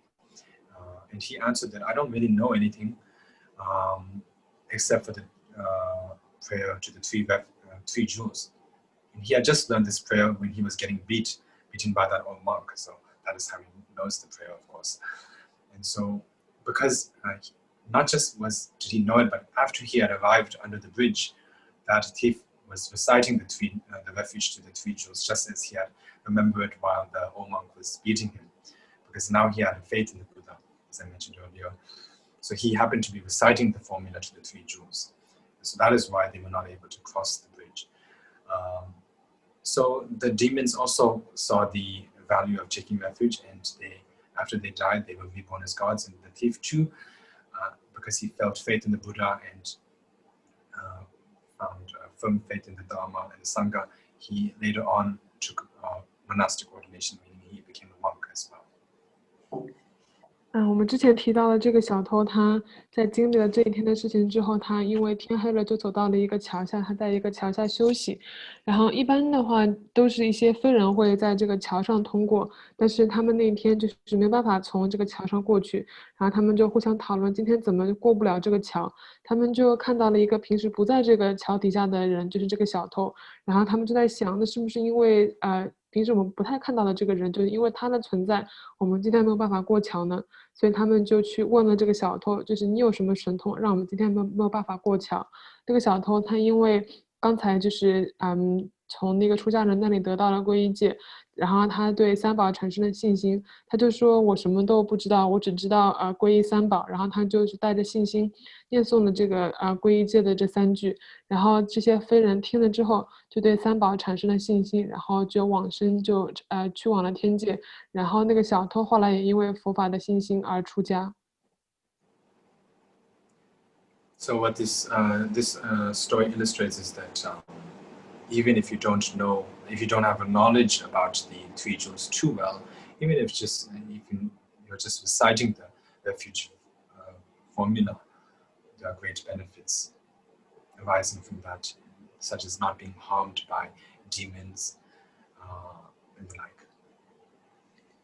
这个公案的他想表达的意思就是说，我们之前讲到的，就算我们不懂三宝的功德，或者是说我们没有带有很虔诚的心，就算是这样子口头去念诵的话，也能够得到很多的功德，就比如说不受非人的干扰。So with this, we have completed the first type of temporary benefit, which is what you abandon by taking refuge in the three jewels, which is you abandon the past negative deeds that you've accumulated, obscurations, and also you will not receive any harm from your enemies, humans or demons, and the like. So this mention of that has been completed. 然后以上我们就讲完了在皈依之后的暂时的功德里面的第一个细分，也就是在皈依了之后能够远离障碍的功德。So we can go to the next slide. 看下一页。The second main type of immediate benefit, or also temporary benefit, of taking refuge consists of the excellent qualities you gain thereby. These excellent qualities are of two sorts, those involving a change of name and those involving a substantial change. The change of name is that you attain the name Buddhist through taking refuge, and you are included within the rank of those who are called very noble. The substantial change is that by taking refuge, you become an object worthy of worship by the whole world, including the gods. So the second type of benefit, immediate or temporary benefit that you attain is attainment of excellent qualities. And there are two types of excellent qualities. One is the excellent quality of a change of name, and the second is a substantial change. The substantial change is the actual change in meaning. So the change of name is that earlier you were not called a Buddhist before you took refuge in the three jewels. Now, once you have taken refuge in the three jewels, you are now called a Buddhist. And you are included within the ranks of those who are called very noble, because you are very noble, because you follow the teachings of the Buddha, in the footsteps of the Buddha. Therefore, you are now considered as a very important person. And that is the change of name. The substantial change is that, the actual change, I guess you could say, is that once you have taken refuge in the three jewels, it is said that even the gods, the worldly gods, such as the Hindu gods, which I mentioned earlier, Indra, Brahma, and Shiva and the like, who like the Dharma, it's basically all of the gods that favor the Dharma, the Buddha Dharma, they will respect you and make offerings to you, even though you are human, because you have taken refuge in the three jewels. You have now become quite holy by that itself. So they will make offerings and worship you. 接下来就是说我们在得到就是皈依的功德当中，暂时功德的第二个细分就是我们所得到的功德。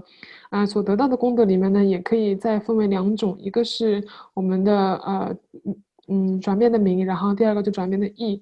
然后从第一个转变的名来说，就是我们真正的在皈依了之后，就得到了佛教徒的名义。因为我们就是追随佛陀的脚步的佛教徒，也就是说我们真的就从此以后就是真的得到了佛教徒的这个名义。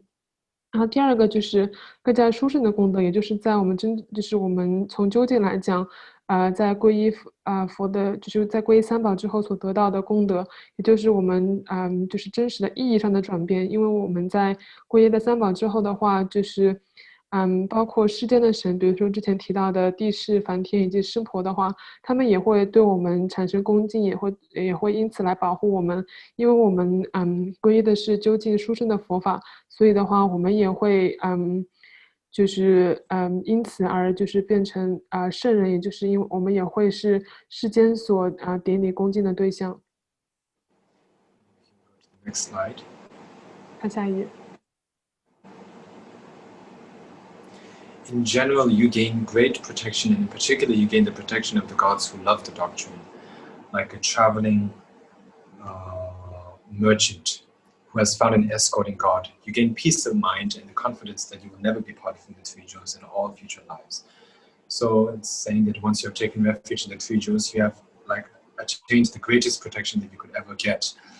And because none of the evil spirits, the demons, or your enemies can harm you, and all of those that support the Dharma, the Buddha Dharma, will support you and make offerings to you and will protect you.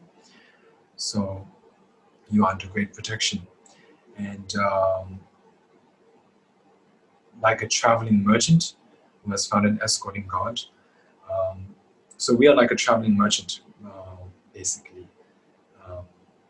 It's because we are traveling to a place which is the Buddhahood, the full enlightenment, the state of full enlightenment, the kingdom of full enlightenment, you would say, for example. And we have found an escorting God. We cannot make it there by ourselves, but we have found an escorting God to take us there. And the escorting God is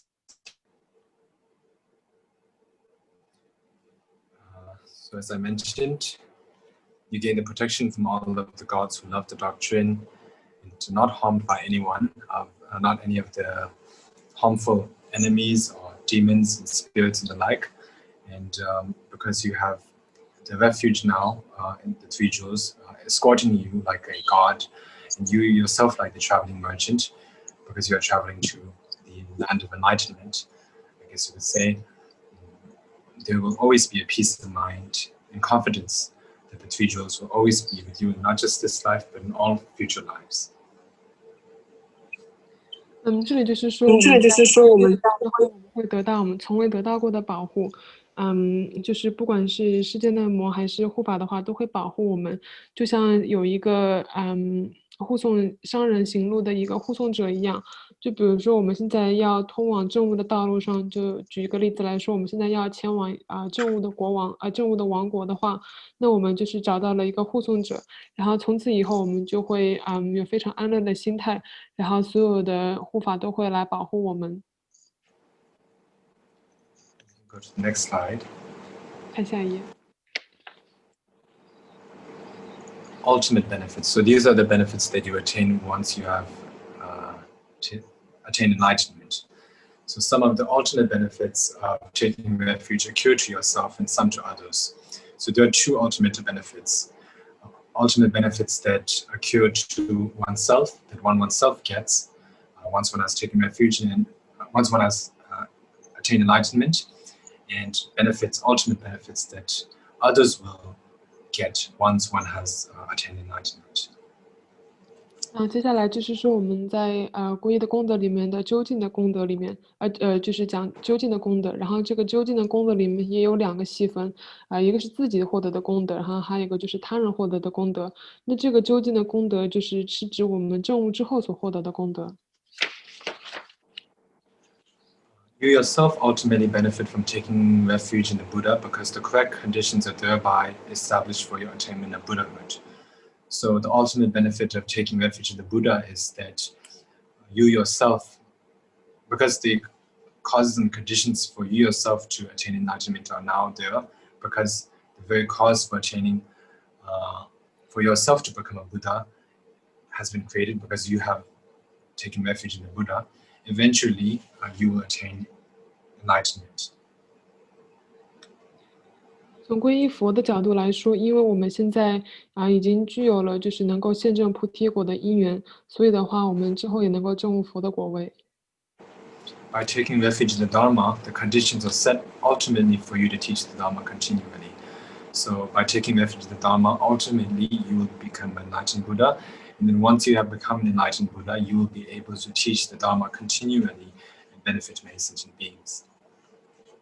那皈依法的功德就是说，我们现在就是具足了以后将来我们在证悟佛菩萨的果位的之后，能让我们转法轮的因缘。Taking refuge in the Sangha establishes the correct conditions for you ultimately to gather together an immeasurably vast retinue consisting of the order of fully ordained monastics and the order of bodhisattvas. So once one has taken refuge in the Sangha, ultimately one will attain Buddhahood. And when one attains Buddhahood, one will have basically many disciples for oneself. And there will be many both ordained disciples and also lay disciples and bodhisattvas and the like, just like Shakyamuni Buddha had. 那我们皈依僧的功德，就是说我们现在皈依僧的话，就是让我们就是在未来具足了像佛陀一样拥有很多眷属以及无量比丘的缘起。So basically, what we can understand from this is that if we take refuge in the three jewels, what Shakyamuni Buddha had, that also can happen to us. We can also have what he had someday.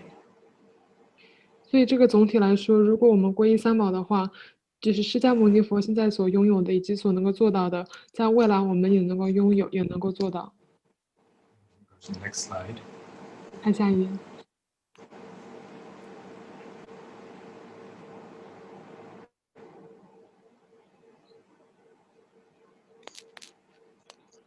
The benefits that occur to others are that purely by virtue of your own accomplishment of those things, your disciples will gradually be introduced into the doctrine of the Buddha and will ultimately achieve direct realization of the three jewels. So what it is saying that once you have attained enlightenment, the benefits that you get from having earlier taken refuge in the three jewels is that because you are now enlightened Buddha, because you are able to teach the Dharma to others and you have a great assembly of disciples, your disciples themselves will be introduced to the Buddha Dharma because you have introduced it to them now. And then they will take refuge in the three jewels. And ultimately, they themselves will achieve the direct realization of the three jewels. So it's basically a continuation of, so what, by now we take refuge in three jewels. We attain all of those three benefits that I mentioned earlier that one gets for oneself, the ultimate benefits that one receives for oneself. And then due to that, one gets disciples and they will be inspired and take refuge in the three jewels. And then they will follow in what, kind of like the same thing of what you just followed. And they will receive the benefits. And then they will become enlightened one day. And then they will in turn have disciples. And it's just like so vast activity to help sentient beings will be accomplished just like that. 从他人获得的功德来说，我们自己的证悟之后，因为我们之前的皈依的功德的话，能够让我们可以转法轮，或者是能够让更多的众生受到佛法的甘露，然后这样子的话，能够让他们也得到我们之前所讲的暂时以及究竟的皈依的功德。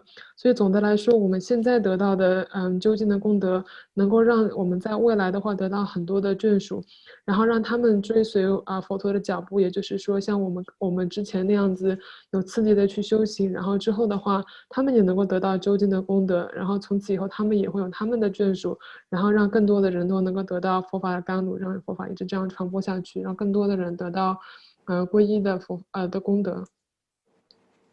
So with this, we have now completed the second chapter of clarifying the sage's intent, which is about taking refuge. 以上我们就讲完了牟尼密意显明论第二品皈依。And the third chapter is about the mind of enlightenment, which is bodhicitta. But I think I will not speak of that immediately. And before we start that, I was thinking of maybe speaking about the way one should receive teachings, the order and manner in which one should receive teachings from a teacher, and the motivation and all of that. Because we are receiving teachings here, and there are many more teachings that we will receive. So it is good to know the way to receive the teachings. So 2 weeks later, I was thinking of speaking on that. 那接下来第三品是讲发心，但我房子说他计划不马上讲这个发心的内容，想在讲发心的内容，就是第三品的内容之前，讲一些听法的行为以及如何行持佛法，因为除了这个以外，还有很多的佛经可以讲，所以觉得在这个之前要先讲一下，让我们先了解一下听法的行为。So we will leave it here. 我们今天就讲到这里。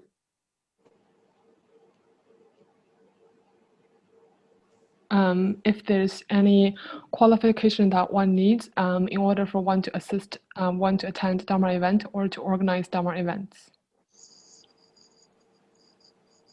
Well, spiritually speaking, it is important to have a good faith and in the teacher and the wish to receive the teachings. And since you're organizing a teaching event, it should not just be a wish for oneself to receive the teaching, but also for others to receive the teaching and be benefited from the teaching. And it's also not just that, but you also should be doing well materially, I guess, because you need to be able to organize it. If you need to rent a teaching hall and the like, then of course you need material offerings for that to happen, for that to work out. So yeah, that is pretty much the qualifications, I guess.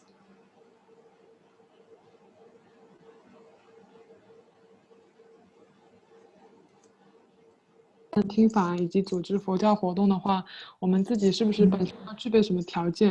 然后反问者就说，从精神层面上来讲的话，当然我们首先自己要对三宝、对佛法有信仰，然后我们要有非常希求听闻佛法的心，而且这个出发点不只是为了自己获得利益，而且要是以为了帮助他人的发心来做这件事情。然后从物质方面来讲的话，当然我们自己也要具足这个能力。比如说我们要组织活动的话，租用场地需要花钱，或者是说去购买贡品的话也需要花钱。所以就是这两个方面来讲，是我们需要具足的一些条件。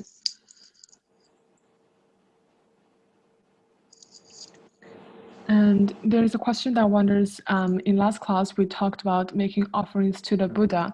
In terms of offering food to the Buddha, does it have to be vegetarian food? And after we've made the offering, what should we do with the food? Can we keep it? Or how long should we leave it in our shrine in front of the Buddha?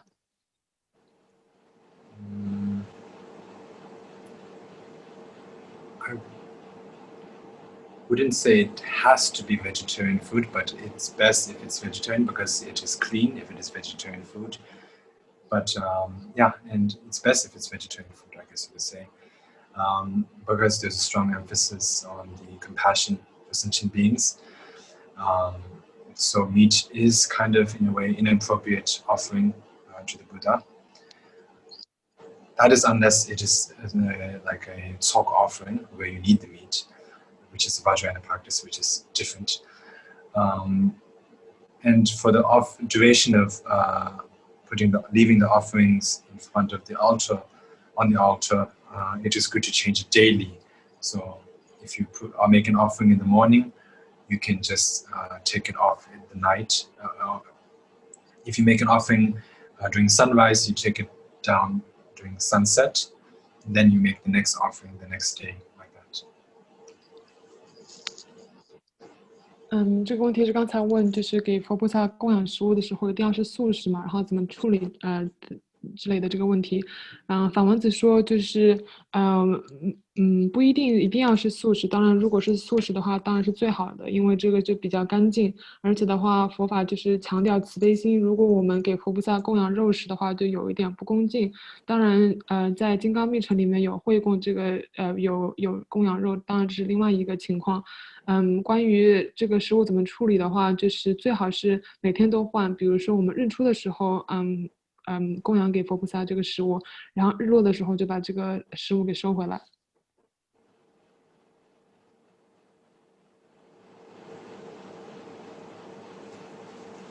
And there's a similar question that wonders if we set portion of the food for lower realms, is it fine if they're not vegetarian?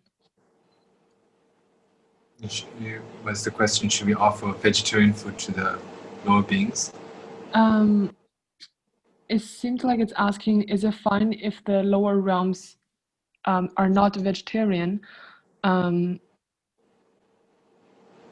question itself said, when we set aside portion of food for lower realms, is it fine if they are not vegetarian?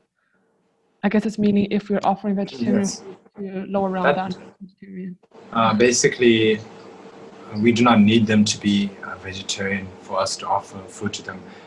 What the main whole purpose of offering food to them is to dispel the suffering of hunger. So whatever the type of food they eat, then we need to make that kind of offering for them, whether it's meat or not. And as for the hungry ghosts, as we mentioned earlier, we should not offer food that is mixed with the water should not be mixed with solid food because they cannot digest that. They cannot digest solid foods for the hungry ghost, but then there are other types of beings, and if they happen to eat meat, then yes, you should make that offering. 这个问题就是说，如果我们给恶鬼道的众生布施的话，那他们不是素食者，我们可不可以给他们就是做布施，会不会有什么影响？法王子说，就是我们给恶鬼道做布施的话，我们不需要他们是素食者，因为我们主要的目的是为了遣除他们的恶苦。然后就好像我们上一课讲到的，最主要的就是我们供养的这个水里面不能混有那个粉团，因为他们不能够消化固体的食物。然后如果他们是肉食者的话，那我们供肉食也没有问题。但是最主要的还是我们给他们布施的话，是为了遣除他们饥饿的痛苦。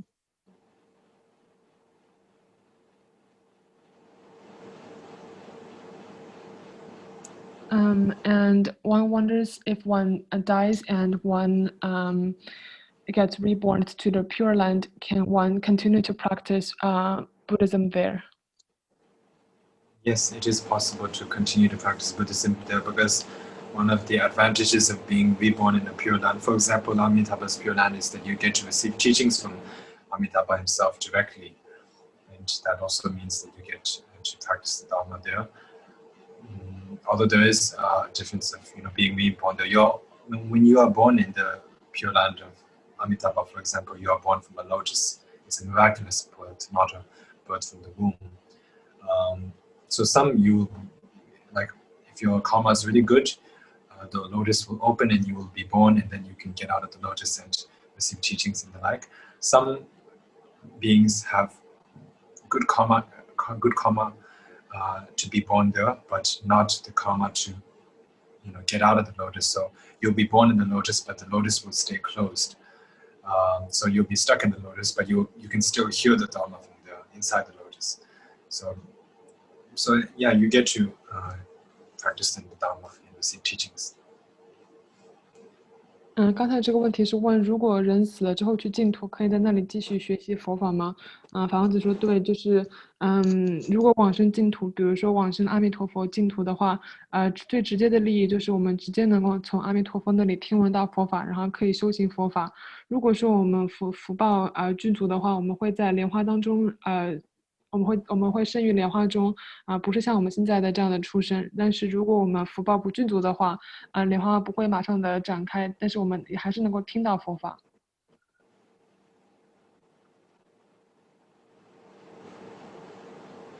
And there's a question that wonders if one experiences suffering or experience obstacles, is it because one hasn't practiced the refuge vow well? Not really in all cases, because even though there are benefits of taking refuge, not everything is going to be perfect because we are still not enlightened. We are still sentient beings. We still have to reap the result. That is, if we have not confessed the misdeeds that we have accumulated in the past. If we have not confessed it, then we still need to reap the result. So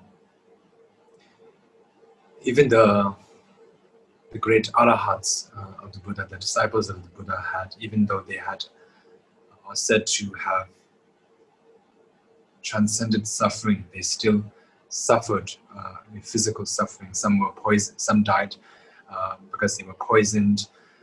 The Buddha's own the second-hand disciple, Moggallana, who was the supreme disciple in magical powers, he was beaten up by all of his rivals, followers of other religions that did not like him.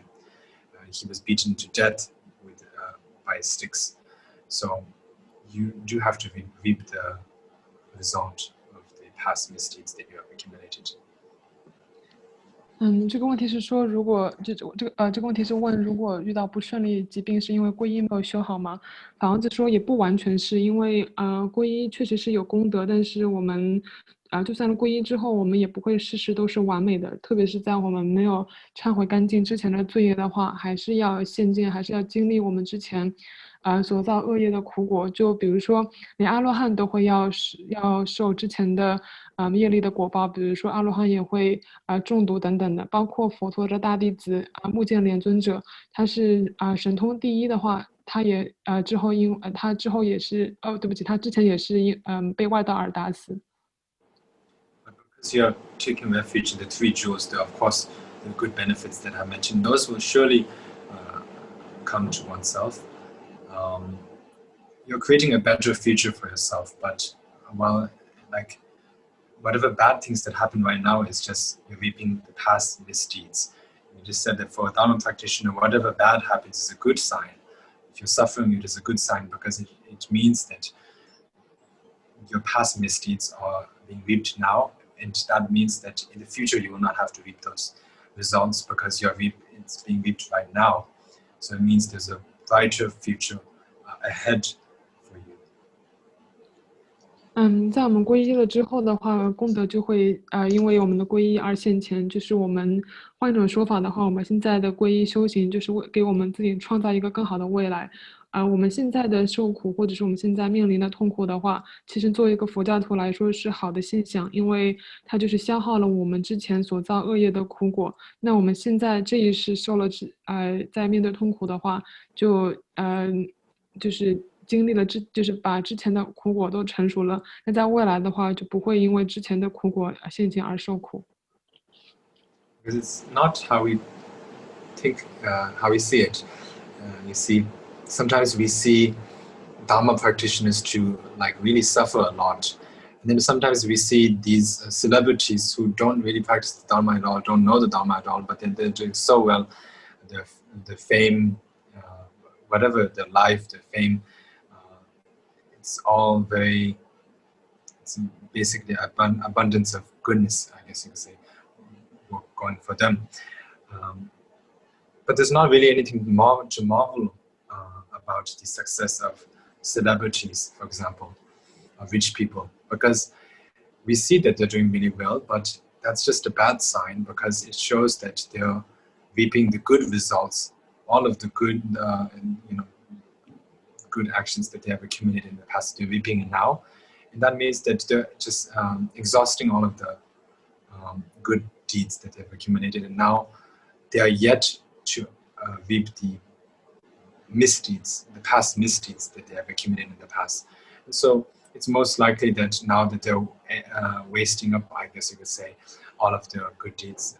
In the future life, they may be born in a lower realm, possibly, because they are yet to experience the bad results, the results of their bad karma.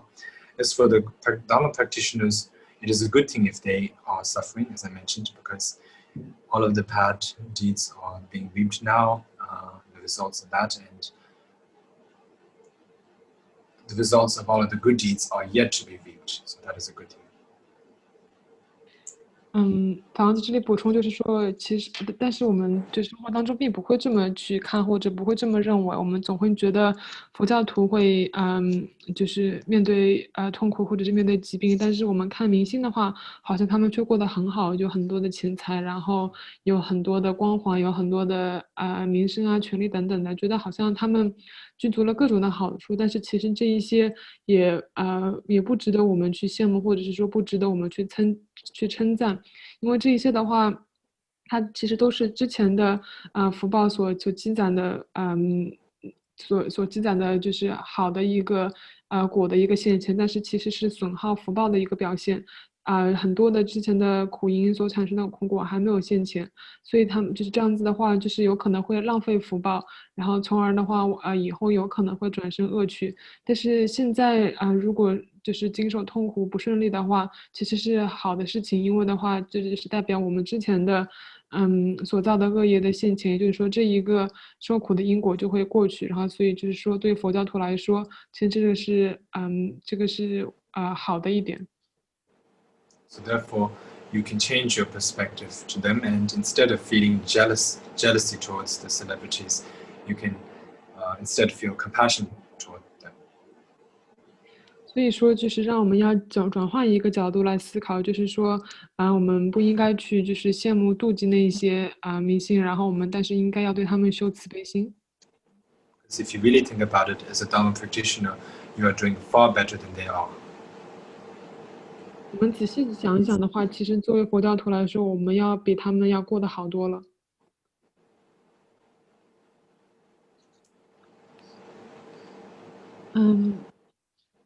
There's a question that wonders, when we do the mandala offerings, how do we visualize the Dharmakaya, Sambhogakaya, and Nimakaya at the same time? Are there any simple but yet very effective way to do this? Usually when we offer the mandala, we would not just make an offering, but of course we need to visualize the Buddhas and maybe the refuge tree in front of oneself. And if we visualize the refuge tree, there's always going to be the emanation, like representatives of the three Buddha bodies. If you're practicing based on a particular lineage, for example, the Vajrakilaya lineage for us, we have Samantabhadra is the Dhammakaya Samantabhadra, Kundusambho we call. So he represents the Dhammakaya. And then for the Sambhogakaya, we have Vajrasattva, he represents the Sambhogakaya. And then for the Nimanakaya, we have Guru Pema Sambhava representing the Nimanakaya. So they are in the refuge tree. So they represent the three bodies, the Buddha bodies, so that can work. 这个问题就是说，问我们在供曼扎的时候，如何同时观想佛的三身，然后有没有一个比较简单但是又有效的一个方法？然后房王子就是说，我们在供曼扎的时候，我们就会自然的去观想我们的皈依境，就是我们面前观想的一个皈依树，然后在这个上面的话，就是已经就是具有了我们的传承上师等等，然后就是根据我们所修的不同的传承去修行皈依，就比如说在萨迦派的话，也有他们就是皈依的一个皈依境，然后有不同三身的显现。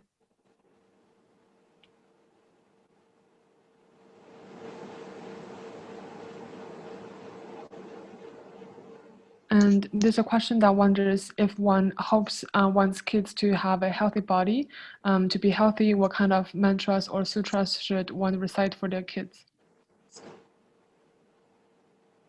Healthy body, mantras and well, basically any kind of mantra or sutra is beneficial. But for the sutra, there is the long life sutra of Buddha Amitayus we call Tsedo.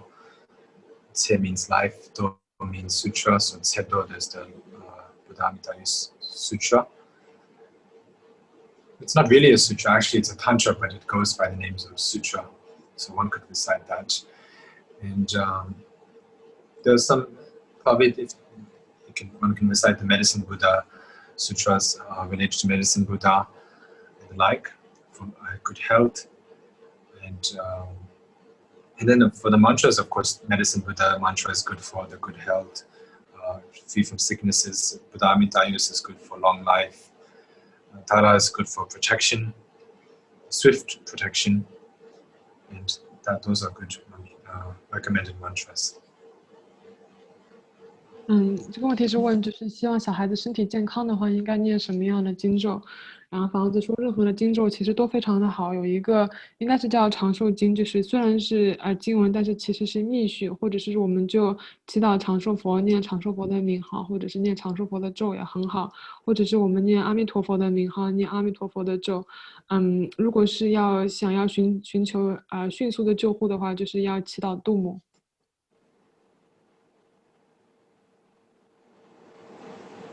And there's one question that wonders, after we make the food offering to the Bodhisattvas, or after we make the food offerings, can we eat the food? Or should we recite a prayer or some sort before we take it down and eat it?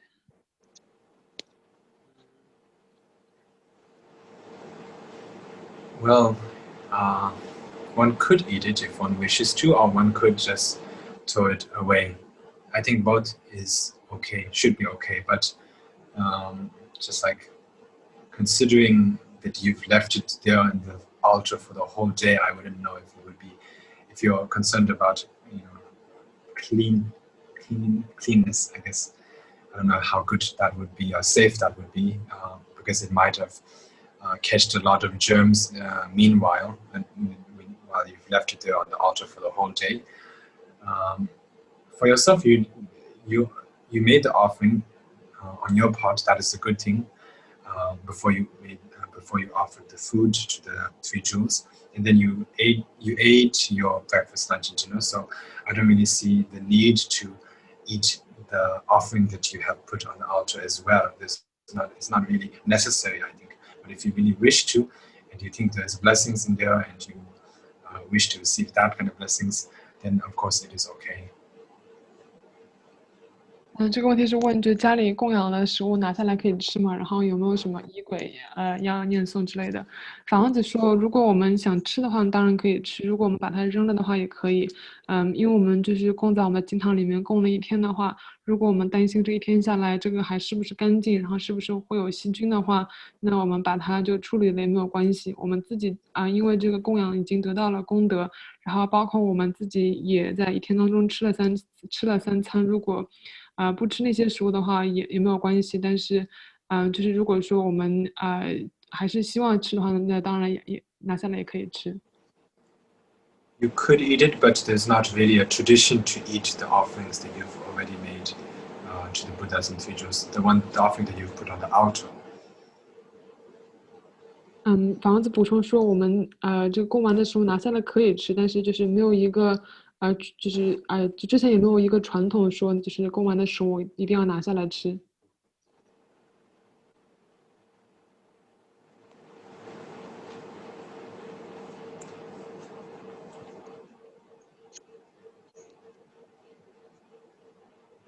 There's another question in regards to practicing the refuge vow. Besides taking the refuge vow in one's mind, should one turn this into a daily practice that one needs to continue along with everyone's daily practice? Is there a standard in doing so? Yes, refuge is something that one needs to take again and again, daily, and not just daily, but of course, if your mind has been trained, if you can train your mind to really do it, then you should think about it as much as you can in a day, in one day. So, of course, there are practice manuals. If you're receiving an empowerment before and you're practicing the practice manual of that particular deity, then the refuge is always included in all of the practice manuals and all of the sadhanas of any Buddhas. Vajrayana, there's always the refuge included, the refuge formula included. So by reciting that and thinking it is good, mentally taking refuge, that is very good. If one does not have that, follow any particular practice manual, just reciting the separately whenever you wish to, if you want to think about it, or also verbally recite the practice, the refuge formula, that is also good. 这个问题是问，就是修持皈依的话，不只是心理，是不是日常也要作为一个功课来修持？法王子说，就是不只是我们，就是日常的话，可以就是作为一个我们的来念诵的话，就是在皈依之后的话，就是要一直的去皈依，然后就是1天当中尽可能要多次的去思考，就是能够意念起来的话，就要1天当中要多次的去思考皈依。如果就比如说平时除了就是功课里面的话，我们平时得任何一个本尊的仪轨或者是任何一个传承的话，这里面都自然就包括了皈依，所以这就是一个平时日常当中也要尽可能都思维的一个功课。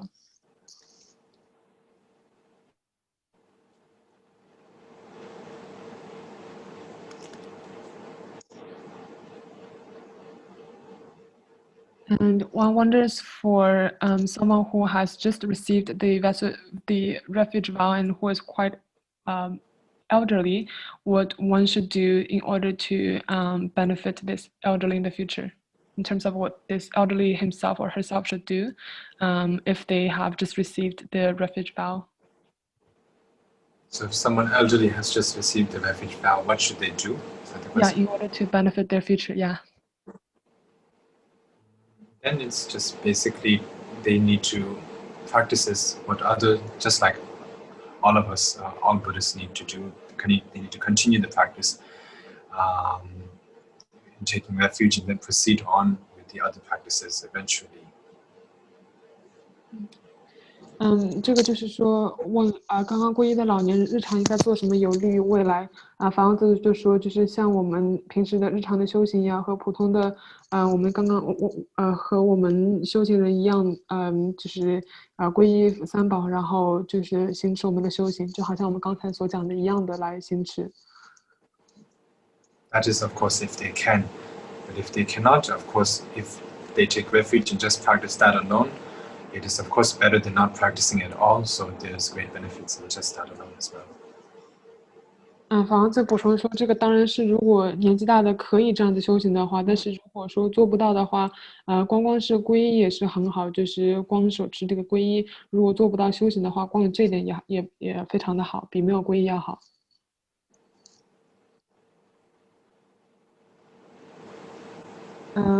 There's a question that wonders if one hasn't formally received the refuge vow, who hasn't formally taken the refuge in the three jewels, but one practices Buddhism, will the worldly deity protect us as a merchant that we have mentioned before? Like we have mentioned before.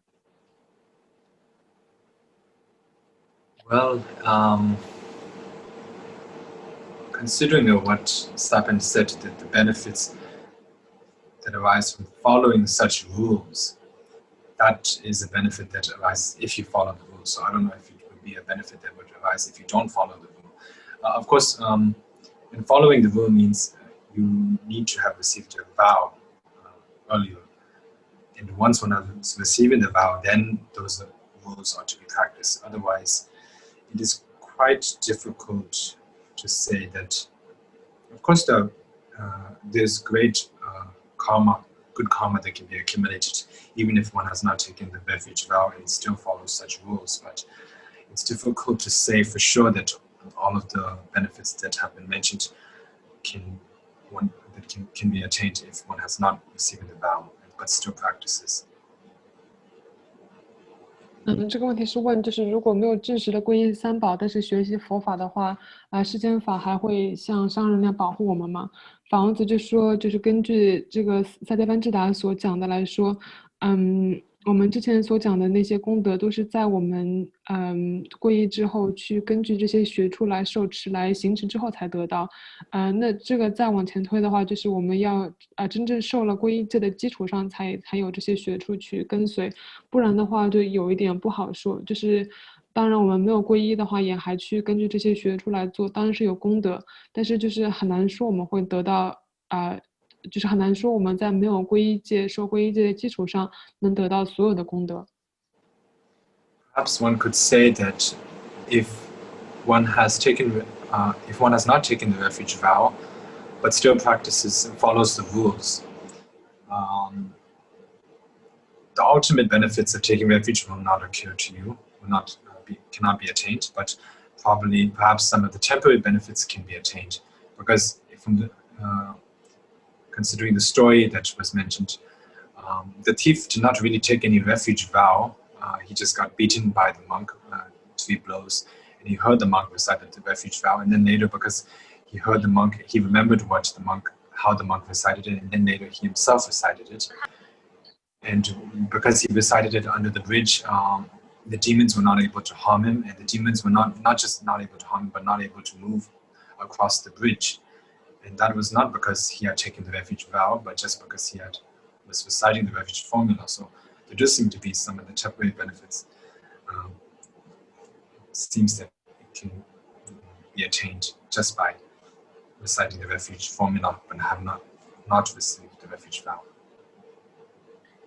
法王子补充就说，就是我们在没有正式的受皈依戒，但是还是去行持皈依的学处的话，究竟的功德，我们之前讲到的2点得不到，但是暂时的功德，根据萨迦班智达这样子所说的是能够得到。就比如说回到我们刚才讲的那个公案，那个小偷他也没有正式的受皈依戒，但是因为他听到了那个出家的僧人所念诵的皈依戒，他也在自己念诵的时候，能够就是得到了皈依的保护，那些废人们没有办法去伤害他，也没有办法过桥。所以从这点来说的话，究竟的功德得不到，但是暂时的功德还是可以得到的。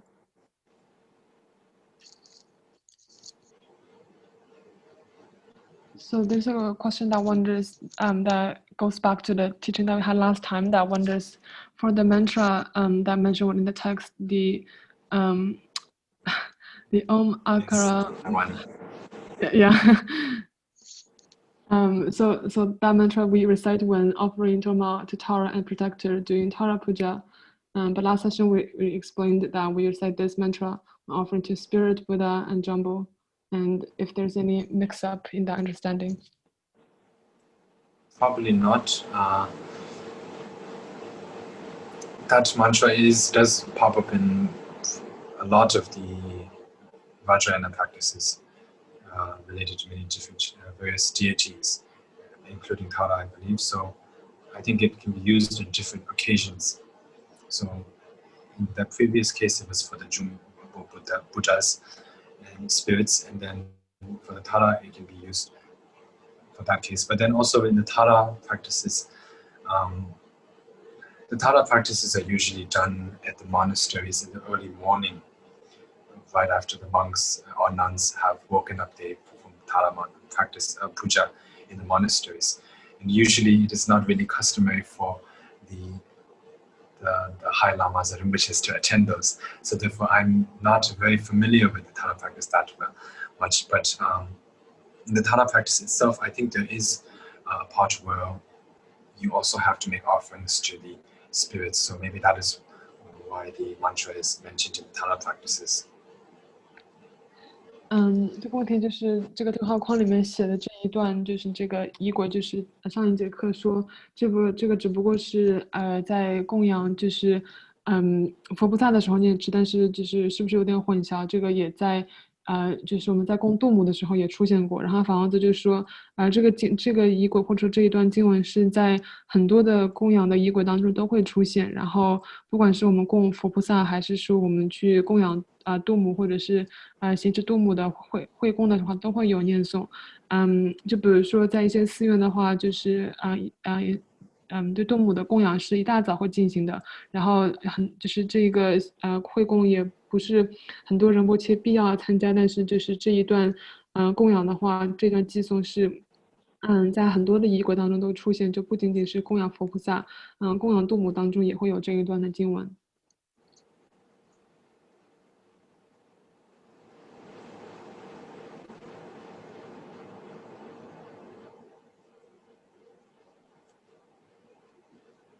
There's a question that wonders, one has heard that by reciting the 100 syllable mantra can purify the misdeeds in the past lives. Can the misdeeds that one has committed in this life can also be purified by reciting the 100 syllable mantra? Yes, it can be purified, both past lives and this life. And of course, mainly is the visualization needs to be strong, not just reciting without any mental visualization.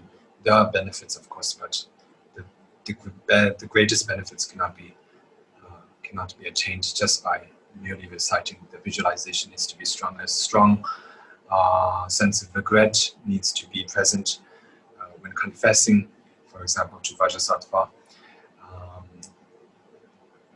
A strong sense of regret for having accumulated the past deeds of the deeds of past lives and the bad deeds that have been accumulated in this life. So with a strong sense of regret and then reciting, then it can be purified. 这个问题是问，就是听说百字明是清净过去的罪业，那今世的罪业可以通过念诵来遣除吗？法王子说肯定是可以，就是念诵百字明的话，不仅仅是遣除过去，也会遣除就是现在我们所造的罪业。但是最主要的不是我们嘴巴上念这个百字明，最重要的是我们心里的观想我们一定要有非常强烈的忏悔的心，然后要有非常强烈的祈祷，就是金刚萨埵在金刚萨埵面前发露忏悔我们过去世以及包括我们这一世所做的所有的罪业。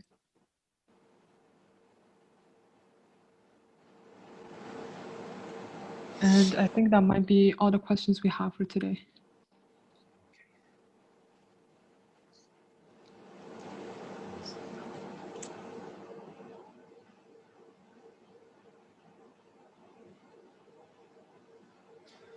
Ma nam ka da nyambe semje tamche lama sangye rembo che la gyapsu chiwo sangye che dan gendye nam la gyapsu chiwo lama yedam kanju tso la gyapsu chiwo rangsim donsa chege gu la gyapsu chiwo ma nye pe me wo ma nye pe me wo ma nye pe me wo ma nye pe me wo ma nye pe me wo ma nye pe me wo ma nye pe me wo ma nye pe me wo ma nye pe me wo ma nye pe me wo ma nye pe me Money be me, money be me, money be me, money be me, money be me, money be me, money be me, money be me, money be me, money be me, money be me, money be me, money be me.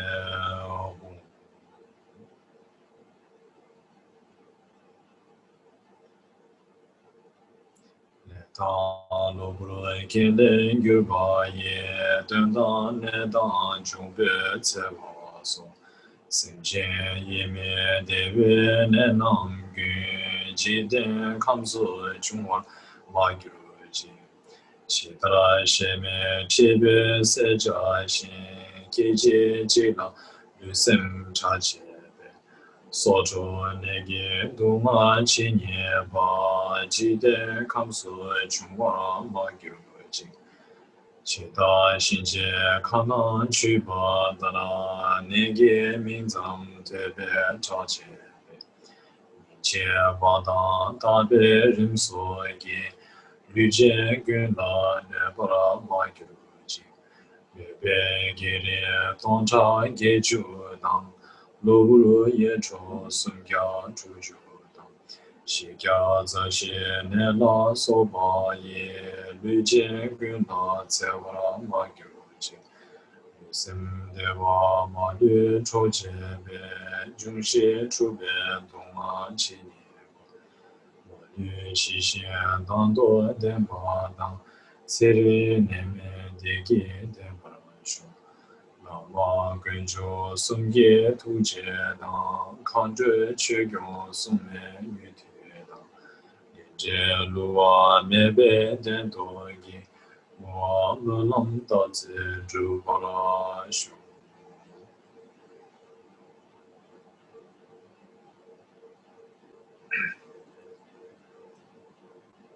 Lama yidam sangye chanse so kya yu ram jan kya zi tso che la zi che dong we yang ye so de na ye la me be de de nyu zhu zi ke ra nga ge wang be yar me da gu ne ka wa du cha ka be yin se na ba du chen ba la ye ri da jin ji zha shab la so wa de ye ji du de gyang yu ne ka la ka san ji de gyu wa mo sa su mi che ji de kam ye rong wa le de me shu ba di ne ji ye zu de na la de da ka la zang ma la ken ze li be we ka la zu su ne zi zhen de be gu me gyong ge ba kun du shi lu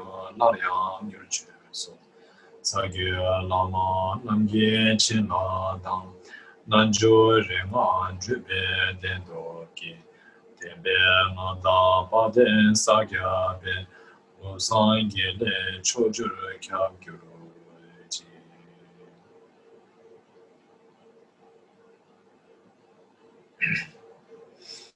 Baden Save Lama Rinpoche Dagi Chiburo Bebe Denshun Kaje Chebe Gwane Cheson Uson Toge Ngju Zadu So Chime Mi She Son We Gurkang Na Chime Tse Je Na Mo Chen De Ma Che me tse la wang we co nam gi, che me tse ye ngu zhu za du so, Son beme to ye la la ne ken ze nu de ran so ye mo che sa de mo do be za ge ze ne du ja ni she ge do da de so ma wan gyu zhu la re ke ge do zhu ge ga ze de jin do ma la de ba do ba la be jin de jin san de wang ye ya bu sha de so nam da jin de se ge sa shi la te sang gon de rin jin lu ma zi che zi zong dan jie de wang rim ge jia chu de ma le bu den shu so jiao wan yin pa jie zi hua ma yin ya den ji de nian yu ce ma xie ya we lam san sa mo lob xie na ya wa qi xin de zi sha den so pe zo ya si de ye zha xie ba den sa ye chu si ba la ne chu zang den zi pe kian du chu quan xin san suan du jie da den su lu min la ma chu sum tu jie dang ye dang den sun ya zi tu du dang quan ye sa mo yu me den be tu jie da su we de den zhu yu ji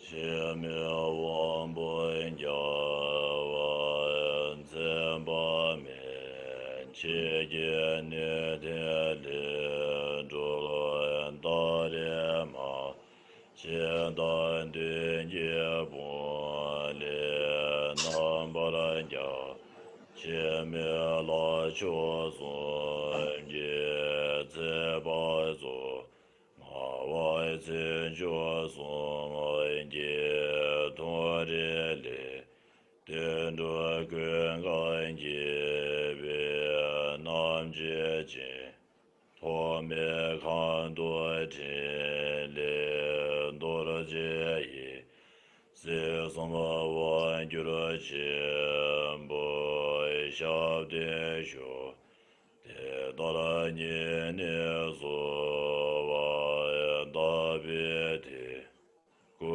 zi den jian tu za ma ra pi le pi xie dan zhu bin zi zi sa yan bi rin lu zi jian bi wei zha xi yu